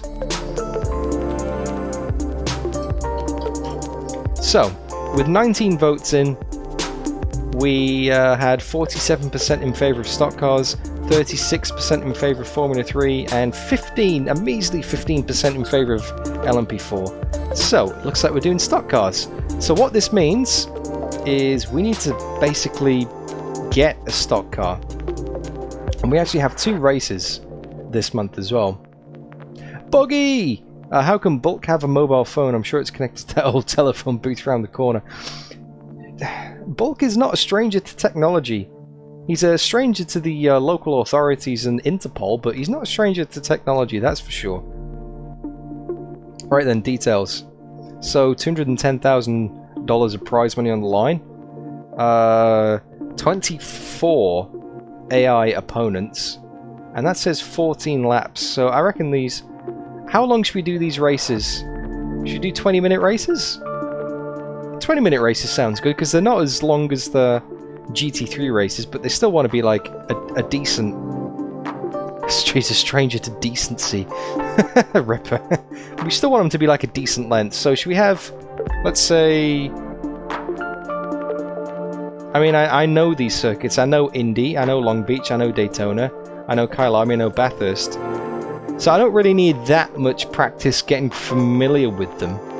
It's more so getting familiar with the car. So... 25 minutes in real life? Okay, thank you, Muck. Here we go with 25 minutes then. So let's say 15 minutes of practice / qualifying. Oh, let's say 12. 12 minutes of qualifying and practice and 30 minutes, 25 minutes of race. Let's do that. Let's do that. Ripper. Okay, so we're going to need a stock car, a 22 stock car. So that is a choice of the Toyota or the Chevy. They're pretty much identical, aren't they? They're the same cost to buy. And that's $5,250 a month. Where's it gone? Yeah, so they cost exactly the same.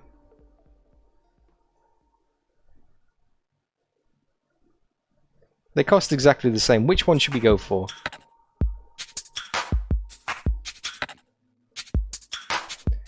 The stock car Brazil, not the American stock car. It says stock car 22. Is there an American stock car here? I'm pretty sure that's the class that Racing Life is referring to. So I'm going through Copa FL, P1s, P2s, P3s, Carreras, GT4, GT5, Formula Trainers, Karting. Yeah, that's what Racing Life means by stock car. Because look here, it says car required, stock car 22. The stock car 22. So if we go to the car dealer, the class we need is stock car 22. Okay, there we go. And do you know what? I'm not even going to put this out to a vote, to be honest with you. Pinky makes a very good point. Toyota, it's more American. Oh, it's more American than the Chevy. So it's the American Stock Car Championship, but it uses the Stock Car 22, Stock Car 22 car. I thought the Chevy would be more American than the Toyota. Are you right? Yeah? Yeah, I reckon Chevy. I reckon we should go for the Chevy. I don't think it's worth a vote. Should we do the Chevy? Let's do the Chevy. There's nothing says Chevy. If there's a saying in the US, if you want to buy American, buy a Toyota. It's all American made. I don't think that's out yet, Ripper. I'm not sure though. Maybe those cars are available in AMS2, but they're not available in racing. JDF, hey Dad! Use the Fiat Punto. I would get lapped quite a few times. I'm gonna go. Actually, so I'm gonna do a vote. I am gonna put it out to a vote because, do you know what? I want you guys to decide which car. The Toyota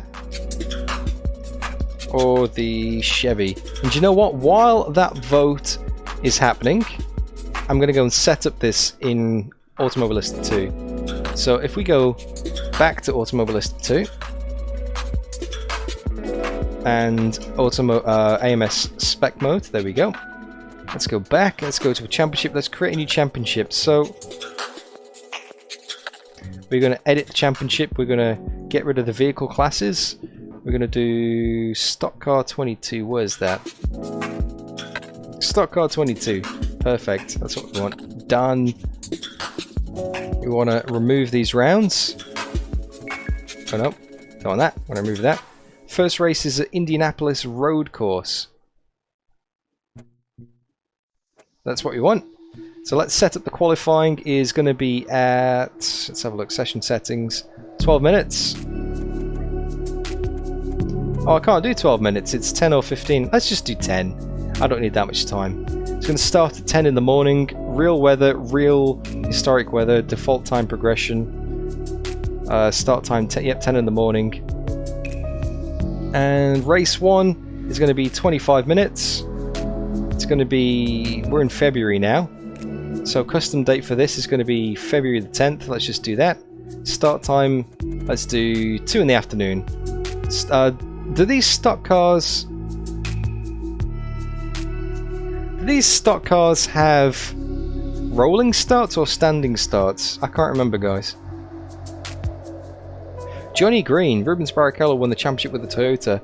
Well, that's great reason to vote for Toyota then, I guess. It's very evenly split at the moment. 54% in favour of the Chevy, 46% in favour of the Toyota. That vote's going to run until I've got this championship actually configured. What kind of starts? Rolling. Johnny Green says rolling start. Boggy says standing is better.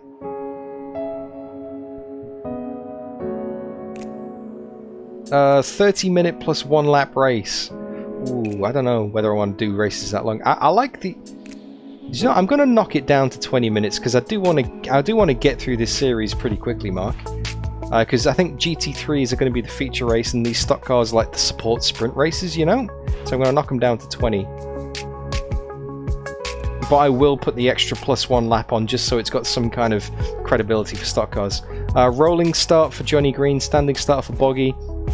The next person who says what kind of start is what we're going to get because it's currently a tiebreaker. So rolling or standing, what are we going to have? Waiting for it in chat. What's it gonna be? Rolling or standing?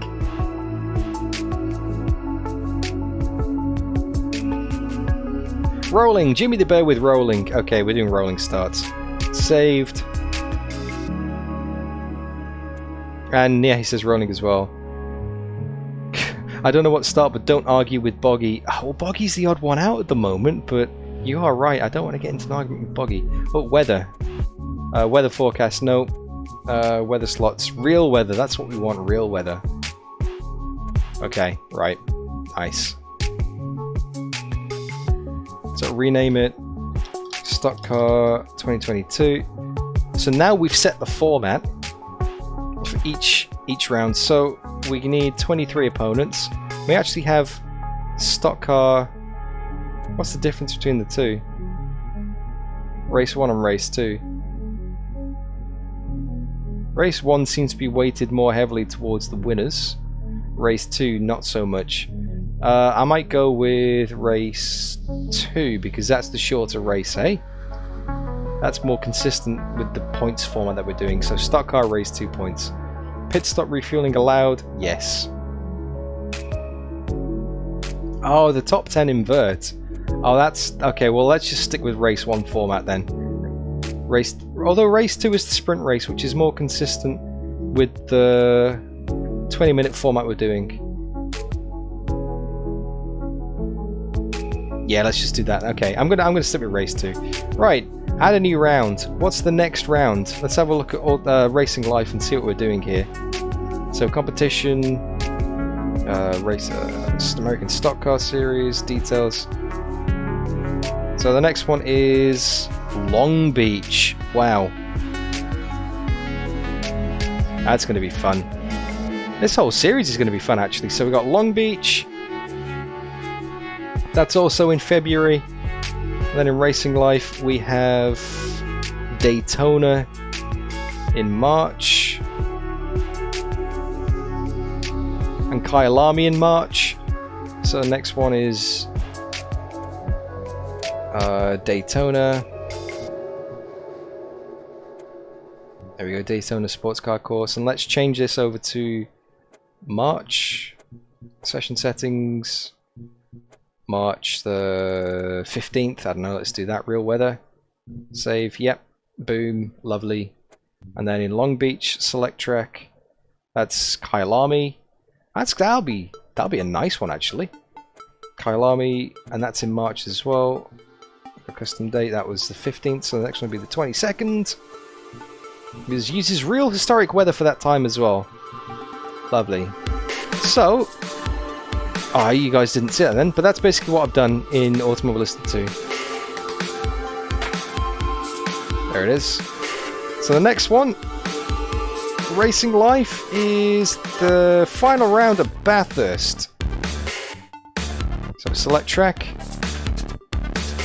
Bathurst.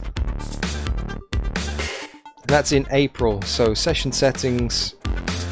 April the... I don't know. There we go. April the 20th. Cool. Real historic weather. Rolling start. Yep, cool. Excellent. So we are set up. These are all going to be daytime races. That's the series. No practice, 10 minutes of qualifying, and 20-minute race plus 1 lap. 23 cars on the grid, stock car, race 2 scoring, stock car enabled, and... very true, Mark, very true. 2 out of the 5 races in the American series aren't on American tracks. Well, none of the races on the Supercar series are on Australian tracks. And that's the end of the vote. So now the series is set up. It is... let's have a look. 18 votes are in. And we have 55% for the Chevy, 44% for the Toyota. So let's go back to Racing Life. And let's lease ourselves a Chevy, shall we? Stock Car 2022. Leasing. There we go. We're now the proud owner, or the proud rental owner, of a Chevy Cruze 2022 car. Look at it in the garage, all nice and shiny. So, let's go back to Automobilista 2. We've got our championship ready to go. Let's choose a vehicle. We've got our Chevy there. Let's see what livery. Oh, it's got to be that one, surely. Nothing screams Bulk Brogan like a red and yellow car. Number 83, Jupiter. Thank you very much. Selected. That's it. Let's go racing. It's time to do some Stock Car 22. Indianapolis Motor Speedway road course. Realistic weather. I'm going to bump the AI back down to 107 because I don't know what kind of AI we're going to be dealing with here. I really don't. And if it's too slow, we'll bump it up again for the next race. Here we go. These cars also have push to pass. Good. And I've mapped the button, so that's always useful to have. Again, by the way, guys, thank you so much for sticking with the stream. Thank you for hanging out and just keeping Bulk Brogan company on a Wednesday afternoon at 11:30 at night here in Australia. This is the last race of the stream, because the thing with these longer streams is you get less races in. But we've had a couple of rather interesting GT3s, and now we're going to sign things off with a foray back into the South American motor racing scene, the one that I've been trying so desperately to get away from all of Season 1, spits us straight back into the American series. No worries, Johnny. I love doing this, mate. This is my thing, man. I love racing for you guys, and I'm just so grateful that people actually turn up and watch and say hi and chat and are just all-round legends, so thank you. Right, waiting for this to join. What kind of weather are we going to get? We have a moist track and a foggy sky. So I think with track temperature of 0. Wow, track temperature of 0.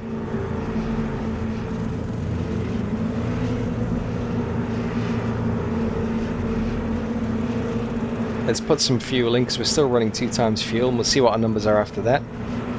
I'm going to put slick tyres on. It's a very cold track. Ambient temperature -5. Right then. Let's do this. I haven't got much time.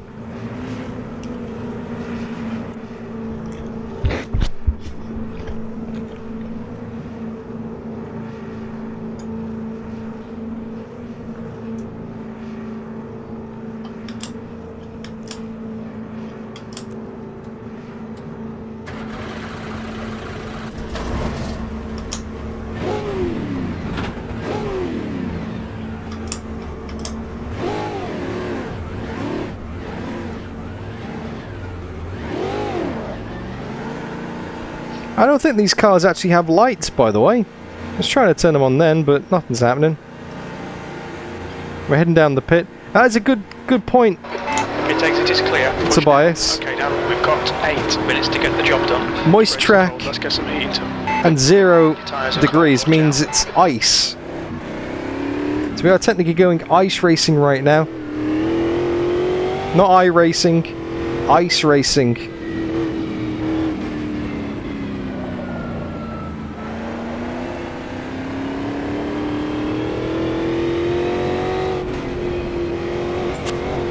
Oh, it does feel very slippy. Oh my goodness me. The sun is trying to break through the fog over there.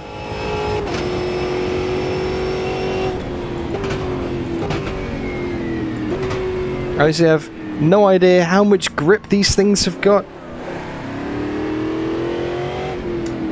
I'm familiar with the circuit from my VEC days.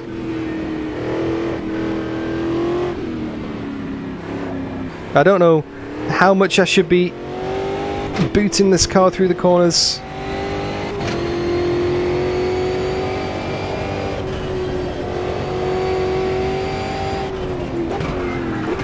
As now we approach Lucas Corner.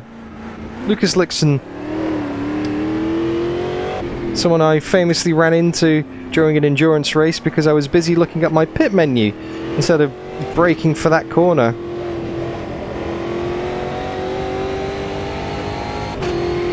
Right. Let's down the pit straight. Let's see what kind of top speed we got. We're doing 200k right now.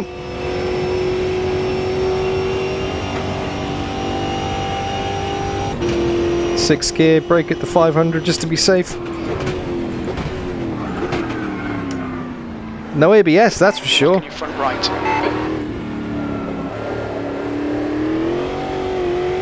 Oh, it does sound very tasty, Jimmy, doesn't it? Oh, a bit of grass on the left there. 133.34. And that's an invalidated lap time. Straight line that chicane as much as possible. 132.75. Leaders out there doing 1 minute 30.8.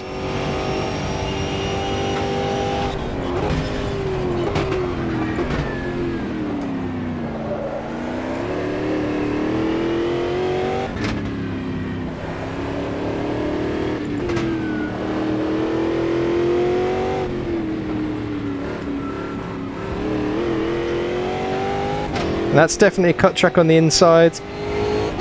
It's good to test that because the lap was already invalidated. Car in front lap time is at 131.49. Oh, big lock up there. Wow.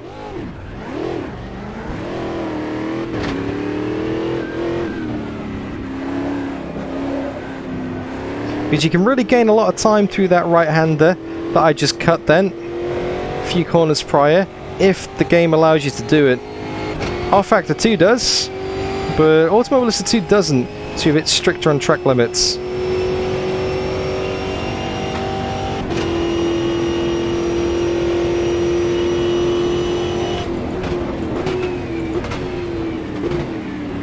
Brakes are quite sensitive. Okay, down 5 minutes to go, 5 minutes left.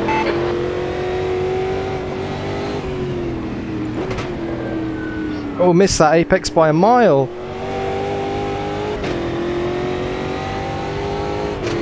Sector 1 is 1.6 seconds off the pace. I'm a little bit off the pace. That is for sure. Wow, lots of speed to find here. Again, this is literally my first time driving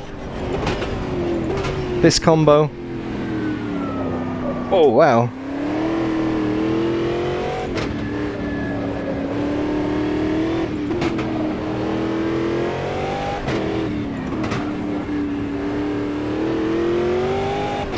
Got away with that one.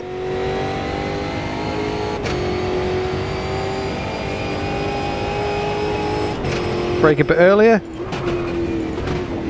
Release the brakes to avoid the lockup. Get it in nice and tight. That's it. This one is a decreasing radius, so it always tightens up more than you expect. You have to be so patient. And then, frustratingly, that final corner isn't quite flat.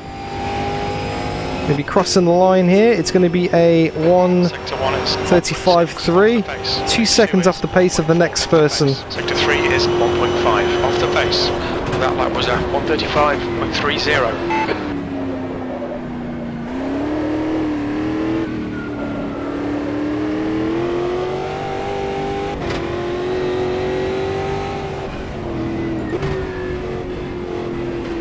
Guy in front has just done a 1:33.40.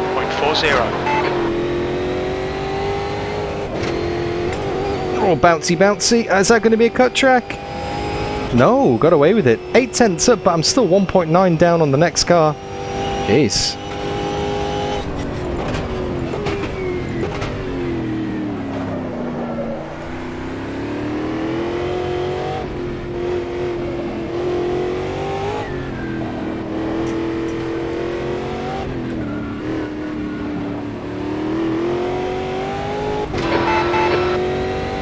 Yeah, I think so, Nia. Hey, I think the AI are going to need to be toned down a bit for this.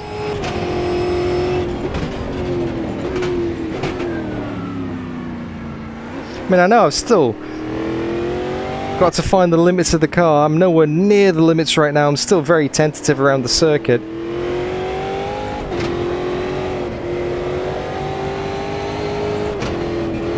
Massive understeer. That's just a slippy surface though. That's a second up. It's still a second off. Today, sector 1 is 0.7 off the pace. 2 laps to go in the quali. Let's see how much more pace we can get out of it. Sector 3 is 1.3 off the pace. That last lap was at 1:34.36. That's 2 minutes left. 2 minutes.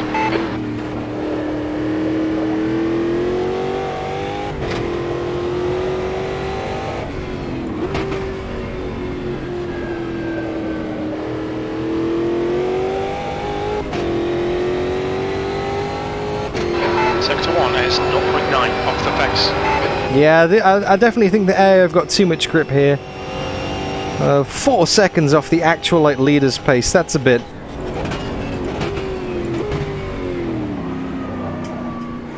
It's a bit much. And this goes back to answering Dano's question before. This is 107 AI, whereas before I was running 115 in the GT3s. And I could keep up with the leaders-ish in the wet, but not the dry. Whereas now, I'm 4 seconds off the pace and I've already lowered the AI heaps.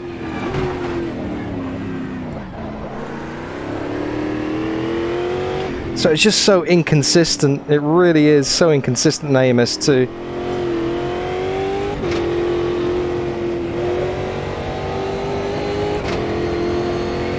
Alright, I think I'm kind of getting to the limit now. Okay, Dan, there's a car exiting the pits, heads up. I've got 30 seconds left, so I've got 1 lap left in the session. And I'm 7/10 off the next car. Off the pace. And we've got heaps of people coming out the pits, just like at Bathurst in the GT3s for some reason. Deciding to do outlaps Clear right. with no time left at all. Whoa! Oh, that scared the life out of me then.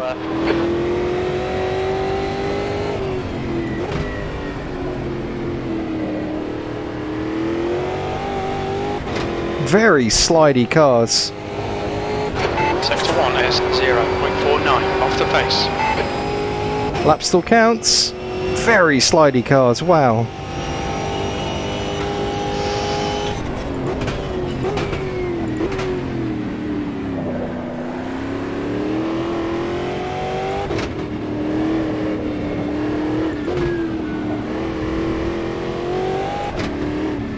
Oh, and that was a cut track, really? Well, looks like I'm starting from last, guys. Last of first challenge again. But I'm going to go back and turn the AI down.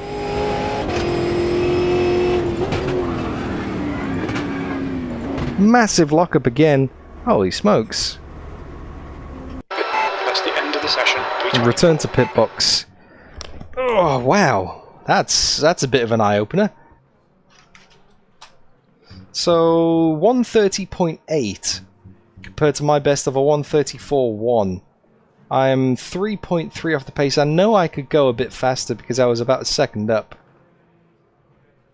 It's a lot of fun, Jimmy, but in this combo, I do not stand a chance. So I'm going to have to... B24, 20 minutes. And it's raining for the race as well. Track temperature -1. That's not rain, that's snow.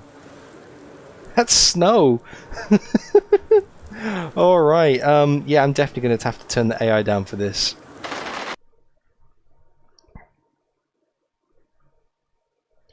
JDF. Demoralizing. Demoralizing, absolutely demoralizing it must be. So, that was 10... What do you reckon, 103? That should give us a good chance, hey?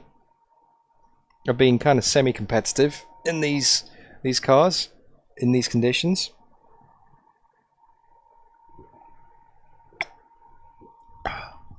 Norman Robinson, great to see you from the Bahamas as always. Ricardo, 103 gang.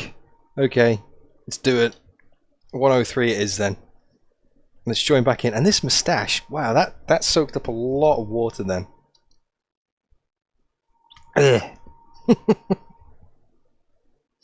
Right, so we're going to be starting 24th out of 24. We got a 20-minute race in the stock car. We don't know if the fuel's going to last, and it's pouring down.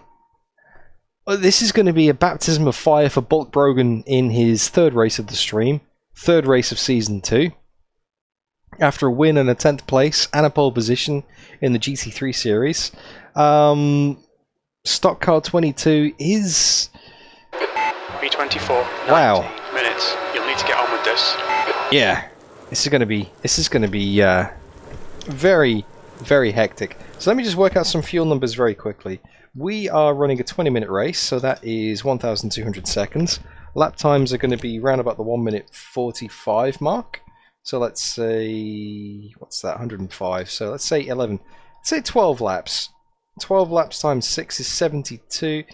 Rough fuel numbers, around about 70 litres. Full tank is... I'm going to keep it on a full tank. Mauricio, thank you very much. My live streams are very good, nice races. Thank you, man, that means a lot. I'm glad you're enjoying it. So, wet tyres, definitely wet tyres, because we've got wet track and rain. Pit strategy. I'm going to delete these. What? Now you might ask, why do I delete my presets every time I change cars? Well, because when you change cars, the pressures are different. And there's all sorts of problems in Automobilista 2 with pit stop presets. So it's always best if you change cars to swap out your presets and do them from scratch every time. So change all the tyres, don't want any fuel. Change it to dry, hard slicks. Yep, so there's no soft slicks, it's just hard slicks. So let's do that. No damage repairs, nope, we'll do that. Sorry about the tedious nature of these menus. We've got to get ourselves prepped for the race strategy-wise. So we've got a dry preset. We want a wet preset, just in case we change the dries. And then it rains again, which is kind of what happens at Interlagos. So we got wet as well.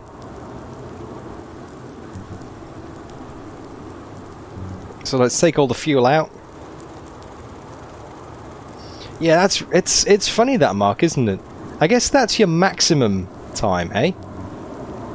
I guess that's the maximum allowed time that you could have for all your repairs. I mean, it might not take 600 seconds, but it could.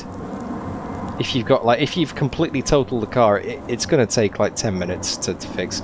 So 13 seconds just for tyres. So we've got wets and we've got dries. Default strategy is dry because, well, that's what we're going to be changing to. And I've noticed since we've been in the menu, the track wetness has changed from wet to soaked.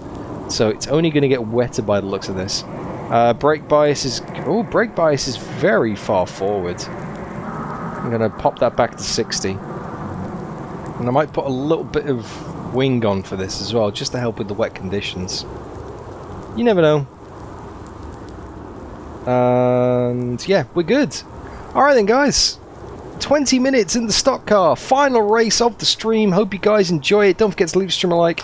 Say hi in chat and subscribe if you want to see more, because this might be the last race of the stream, but it's definitely not the last stream for Bulk Brogan. Here we go. 20 minutes. Okay, Dan, here we go.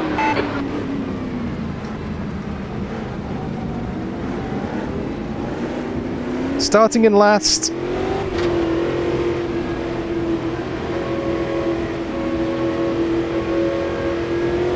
Green, green, green. Gonna need all the luck I can get.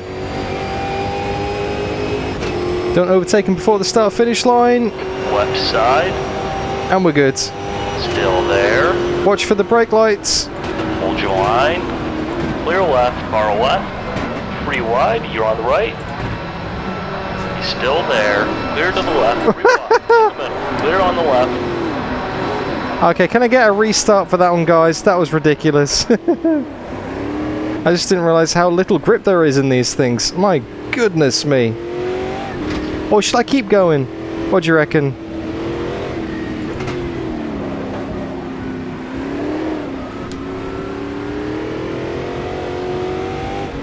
I'm going to keep going. I've got to accept responsibility for my mistakes. And I'm still last anyway. I'm already on the back of them.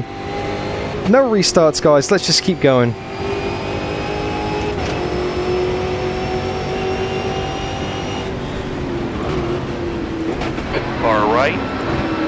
wide, you're on the left.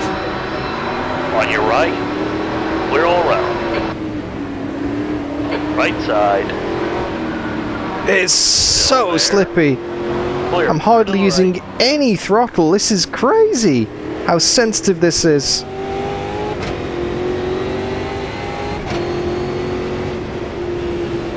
Oh, back off around here. Wow. Right side. Hold your line. Clear right. Right side. Still there. Clear right. There we go. That was Felipe Massa. We just pulled that ridiculous move on. Although he wasn't particularly well known for his wet weather driving, to be honest. I was there in person, Silverstone 2008, where he spun like 5 times in that race. By the 4th time, the replays came up on the monitor and everyone just had a chuckle. Kind of felt sorry for him, really. Car right. Clear right. Up to 19th position. I think points are scored for nearly every position in stock cars. Almost pushing this car along on the track here. Bump drafting him. Let's pull alongside. Let's pick a braking point, react to the brake lights. Still there. Clear left. Left side. Oh, come on! That's definitely getting a restart, that's for sure. That's BS. 3:24, 19 minutes. You'll need to get on with this. That's BS, that. Just pulling back onto the racing line in the braking zone. That, I'm sorry, but nah. That's a restart, that. Happened to Interlagos, happened again here. Consistent AI behavior. Let's go.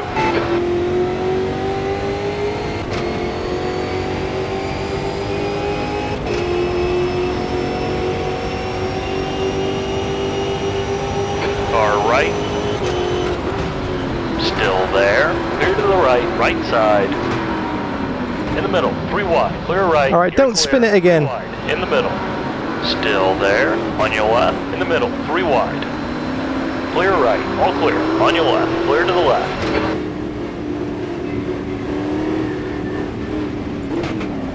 Right side. 3 wide. You're in the middle. Clear left. On your right. 3 wide. You're the left. 3 wide. In the middle. Clear right. There we go, made some more spots On your then. left. Clear all around. Moral of the story is don't try and overtake an AI Right. Clear to the right. around On your the right. outside Right side. in a braking zone. Clear right. You're clear. Here, Jimmy, Spotter is definitely earning his keep today, that's for sure. Oh, wow. Car right. Clear right. Look at the track temperature, it's -1.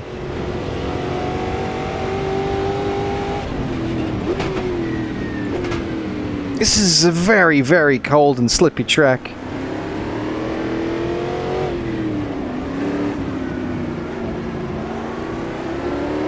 Hardly using any throttle at all here.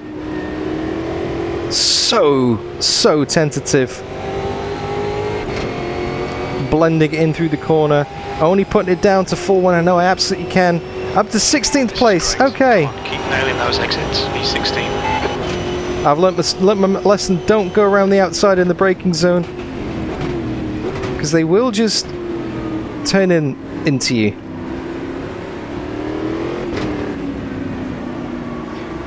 No, the opposite, Sean. I don't have to worry about overheating tyres. You have to worry about cold tyres.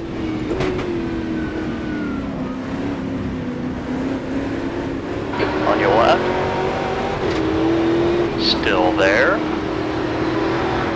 Hold your line. Clear left. That was never going to work. And this is what happened last time.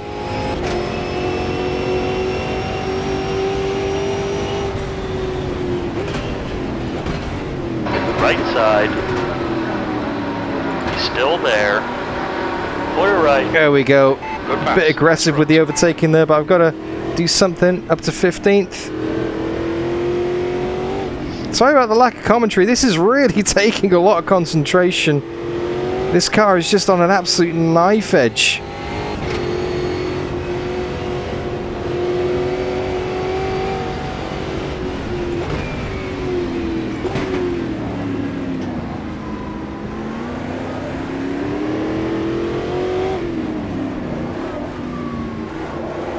Yeah, definitely a doggy dive, that's for sure. Hey Colin, good to see ya. The leader has just done a 141.122. Okay, so this is 15th place. 15th place. That was a 2 seconds off the pace as well. Those guys getting stuck in up ahead.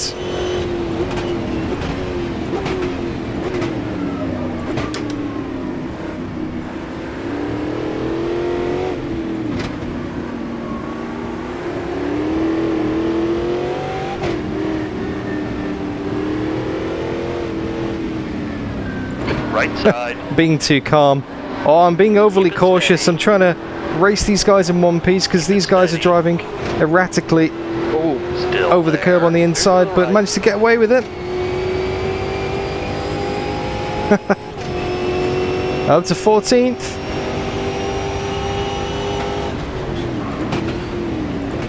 Car right. Clear to the right. Left side. Big lock up there. Line. Hold your line. Managed to hold on to it though. Line. Clear left. It looked a bit more divey than it actually was.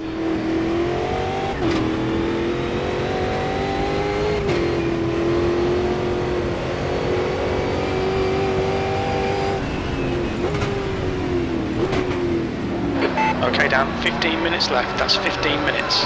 Has that only been 5 minutes of racing? Wow. This feels like it's been going on forever. Up to 13th place now. I think it might be a little bit trickier to make that many more spots in the race, considering it's usually when they fight they slow each other down. 13th place. Brake for turn 1 unhindered. They're going 3 wide up there. Down to first gear, nice and tight. Second to control the wheel spin. Keep it nice and tight again. There's no drying line. Lapena behind is now. The rain is definitely showing no sign of abating.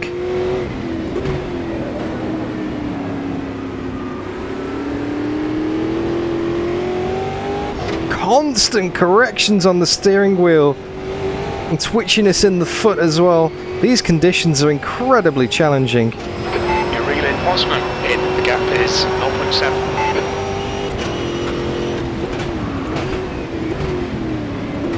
Car right. Oh, I'm sorry. Right. Big lockup, Right. big lockup. Keep going, keep going. I try to steer towards the apex to avoid it, as opposed to just completely rear-ending that other guy. That was my bad. That was my bad. There's the fender bender you're on about, Yehi. I think I've got away with it though in terms of damage. Damage is enabled, that's for sure. But I just locked up my brakes completely, and like Mark P said, lockups in these cars are absolutely brutal. There's nothing I could do to avoid that. Passenger, absolute passenger. They look pretty spectacular though, right? Around the final corner onto the straight, put the power down as smoothly as I can. Might have a chance into turn 1 here. 12 minutes remaining in the race, still in 13th place. We've got a nice gap behind us. Top 10 is definitely doable.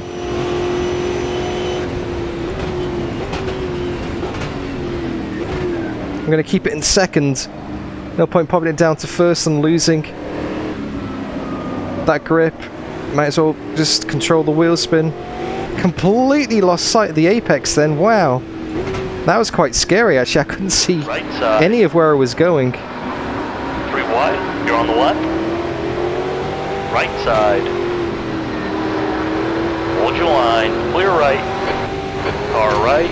Oh, sketchy over the curb. Still there. Hold your line. Up to 11th. Hold your line. Keep it steady. Clear right. No point locking up there. On your left. Locked at 2 laps in a row. Didn't do it that time. Didn't make it 3 in a row. Lost a bit of time. The AI are definitely better on the brakes than me there, that's for sure.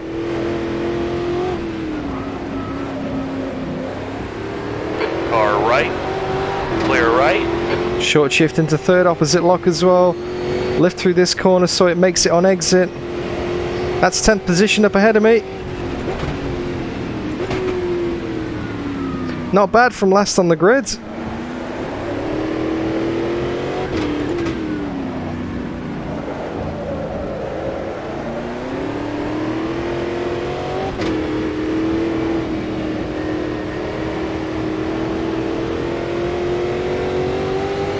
Much better run out the final corner there. But then they put the pace down onto the straight. I don't know, maybe that's the extra wing I put on that slowed me down now. Play it nice and easy into turn 1. React to those brake lights. They can slam on the brakes a lot heavier in the final braking zone, at the final section of the braking zone. Whereas if I do that, I just instantly lock the brakes. Still there. Clear right. Nice, up to 10th. Well done, Dan. Nice move, mate. For the first time all race. Clear track ahead of me. Let's stretch the legs of this thing. Let's see how much pace it's got. Best lap in the race so far, 1:41.1. See if I can get anywhere near that.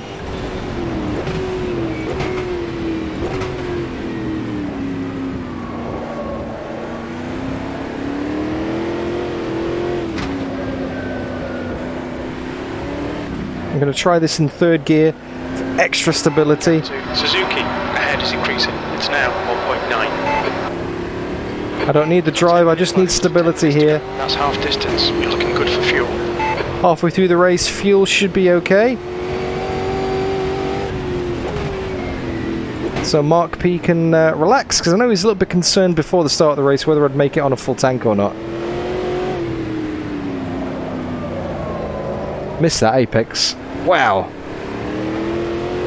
And there goes my 0.8 of a second advantage I had on my Delta.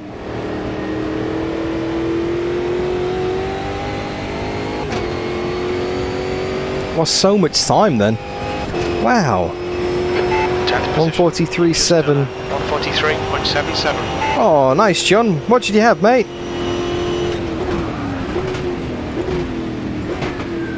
Hope it was something pretty tasty, because I'm going to have a snack after this stream. I don't know what, but I am pretty hungry as well. The gap behind is now 1.3 seconds.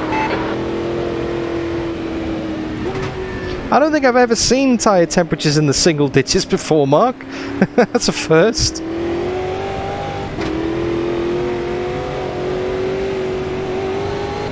Maybe I can afford to be a bit more aggressive with them sliding around.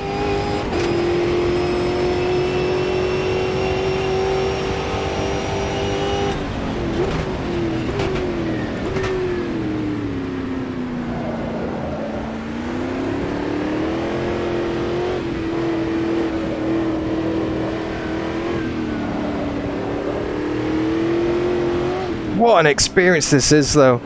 Running in the wet, in VR and Automobilista 2. Face full of spray. Wow. Automobilista 2. Hats off. This is so immersive, it really is. And thanks to Racing Life for, like, putting me into the shoes of this combo and forcing me to drive it. I never would have picked this combo otherwise. This is actually really enjoyable.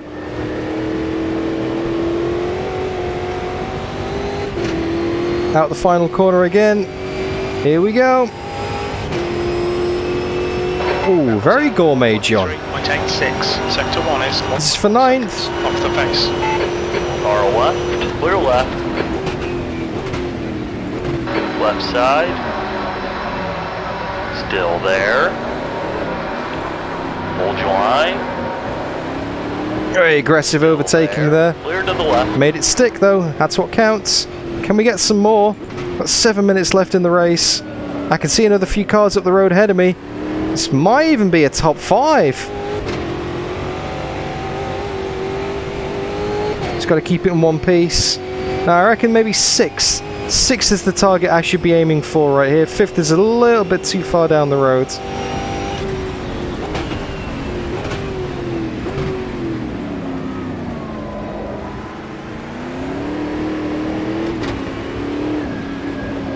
Hardly using any revs. Tiptoe it round. That's it. Get the drive. And away we go. Let's see if I can not lose like half a second in this final corner now. I'm not sure what I did on my PB lap so far, but it was much better than anything I've recently been doing, that's for sure.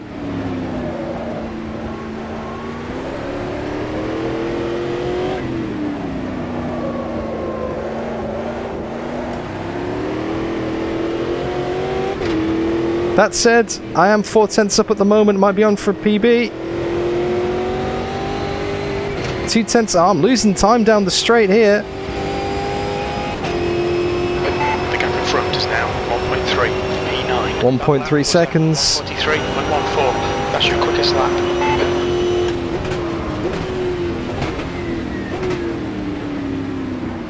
There's the apex. Somewhere in the mist and the fog and the spray. Very tasty battle for 8th, 7th and 6th up ahead of me here. 5th, yeah, I would love to get 5th, but it's just too far down the road. Nice wide line, use that grip that no one else is using. Get the drive out, straight line the chicane as much as possible. Got a great run here. Might get 2 for 1. They're going very feisty on the outside there. You've used half your fuel. Great grip on the brakes from them. A natural grip, actually, if I might say so myself. 5 minutes remaining, 5 minutes left. Okay. 5 minutes left in the race. Focused. Apexes and exits, apexes and exits. The gap to Suzuki behind is now 3.5. Saying that, the guys ahead, they're starting to get stuck into their own little fight. Maybe there is more available on the table. I can see brake lights. Somehow, through this mist, I can see brake lights. From last on the grid as well.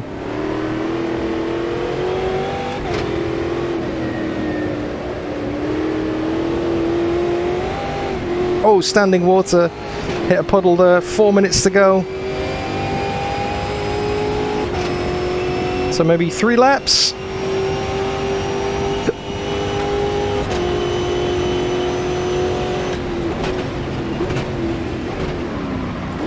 On your left.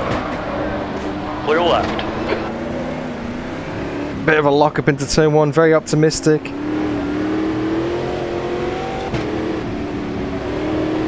Let's get him up the inside. Left side. Let's get them both at the inside. That was unexpected. Clear left. Wow. Nice move, mate. Left side. Wow, okay. Maybe a podium. Still there. This could be a podium, guys. Keep it steady. They're all fighting up ahead. They're slowing each other down Line. a lot more than I was expecting. Right side. Hold your line. Clear all around. I saw someone's bumper In front is Ramos. flying all over the place there, so I think someone up in that pack ahead's got damage. AI are very good into the braking for that left-hander there. They got a lot more grip than I have. Car right. Clear to the right. On your right. Still there. Oh, tap. Clear to the right. This is for 6. Big Oppo coming out. Let's just bleed off a bit of speed here, use the curb on the inside, and then get the run. Still there. Got him! Got him! Still there. 2 minutes 20 to go. Okay, so we got 2 laps, I reckon. They're all fighting up ahead. That's Still there. second place. Hold your line. Hold your line. Still there. Clear left. Right side. There we go. What a ding dong. That is 5th position. 5th might be on the cards. Like you all said in chat, believe. Go for the win. I might be going for more than 5th after this. 2 minutes. What a fight back this is. He's missing the rear wing. That's why he's going slow. And that's 5th. Clear left. Rubens 14 seconds out front. Maybe 2nd place is on the cards here.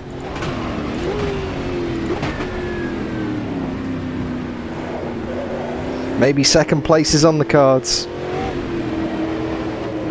It's going to be close. Car ahead is Zonta. We've got Ricardo Zonta.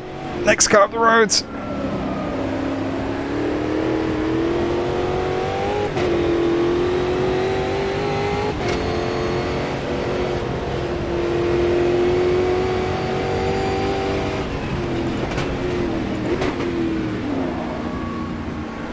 Oh, skip the apex much. Just didn't see it. It's just the visibility's so poor. All right, let's get the drive out. Last lap incoming. I'm going to go quiet now. This is going to be everything I've got. This is for the podium. This is everything, guys. I'll see you in 1 minute 40 seconds. Here we go. P5.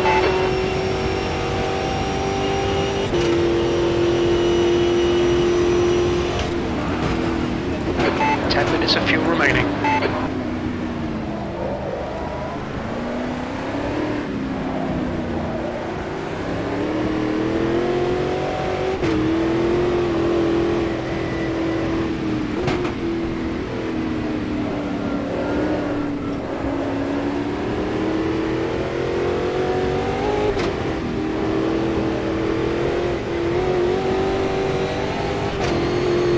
Car left. Still there. Keep it steady. Hold your line. Still there. Clear to the left.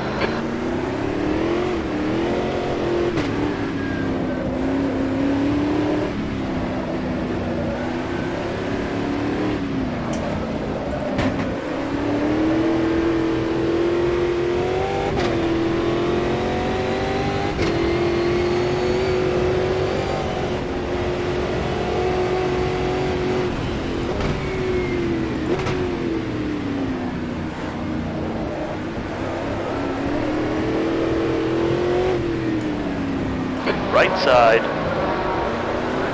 Still there. Clear right. Car right.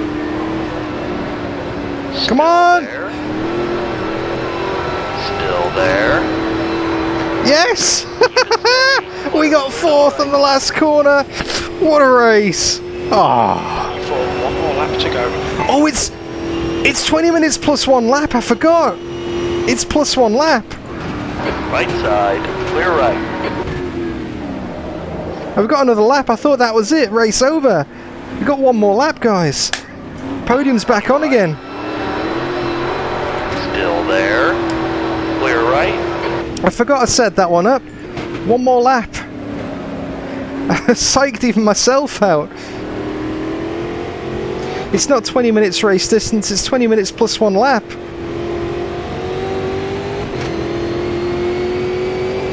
Don't go to the outside. That's where the AI always bin us. Right side. Clear right. Only a handful of corners to go now. Right. Clear right. You're clear. This is for the podium.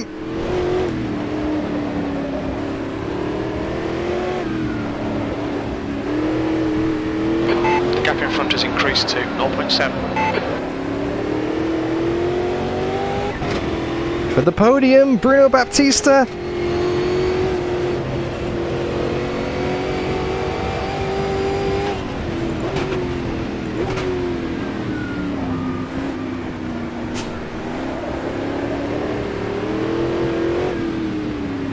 Right side. Hold your line. Clear right. On your right. Same move again, carbon copy. Hold your line. Keep it steady. Is it gonna work? Yes, it's gonna work! Oh, we did it! Podium! We got a podium! Great drive, that's a podium.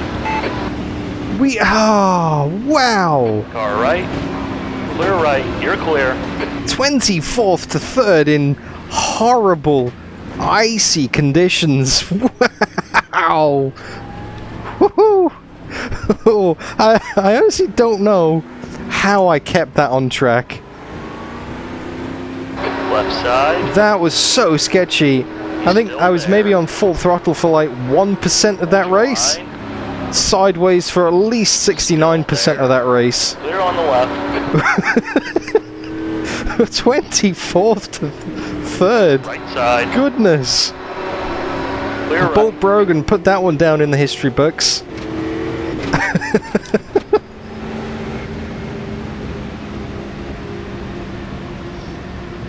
Oh, wow. I'm exhausted after that. My God. That was draining.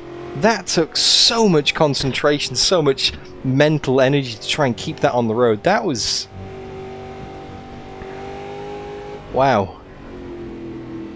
I'm glad that was the last race of the stream, because I don't think, if that was the first race of the stream, I don't think I'd be any condition to do another race after that. Let me get this headset off.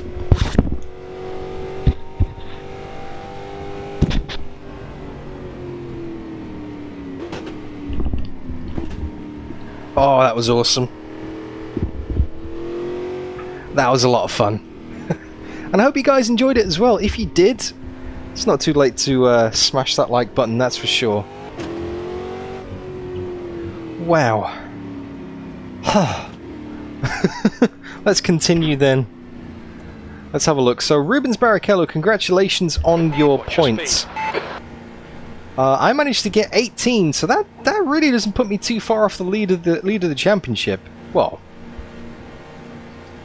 6 points to be specific.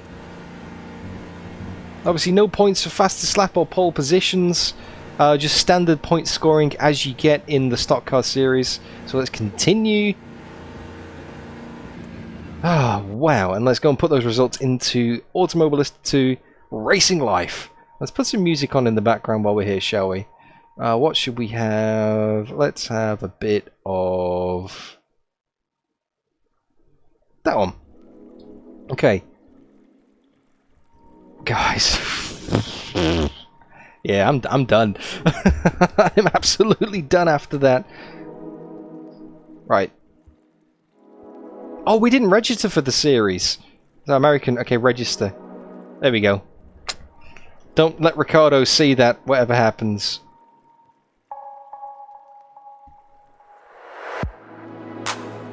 Where are we? Great fun as usual. Thank you, Sean.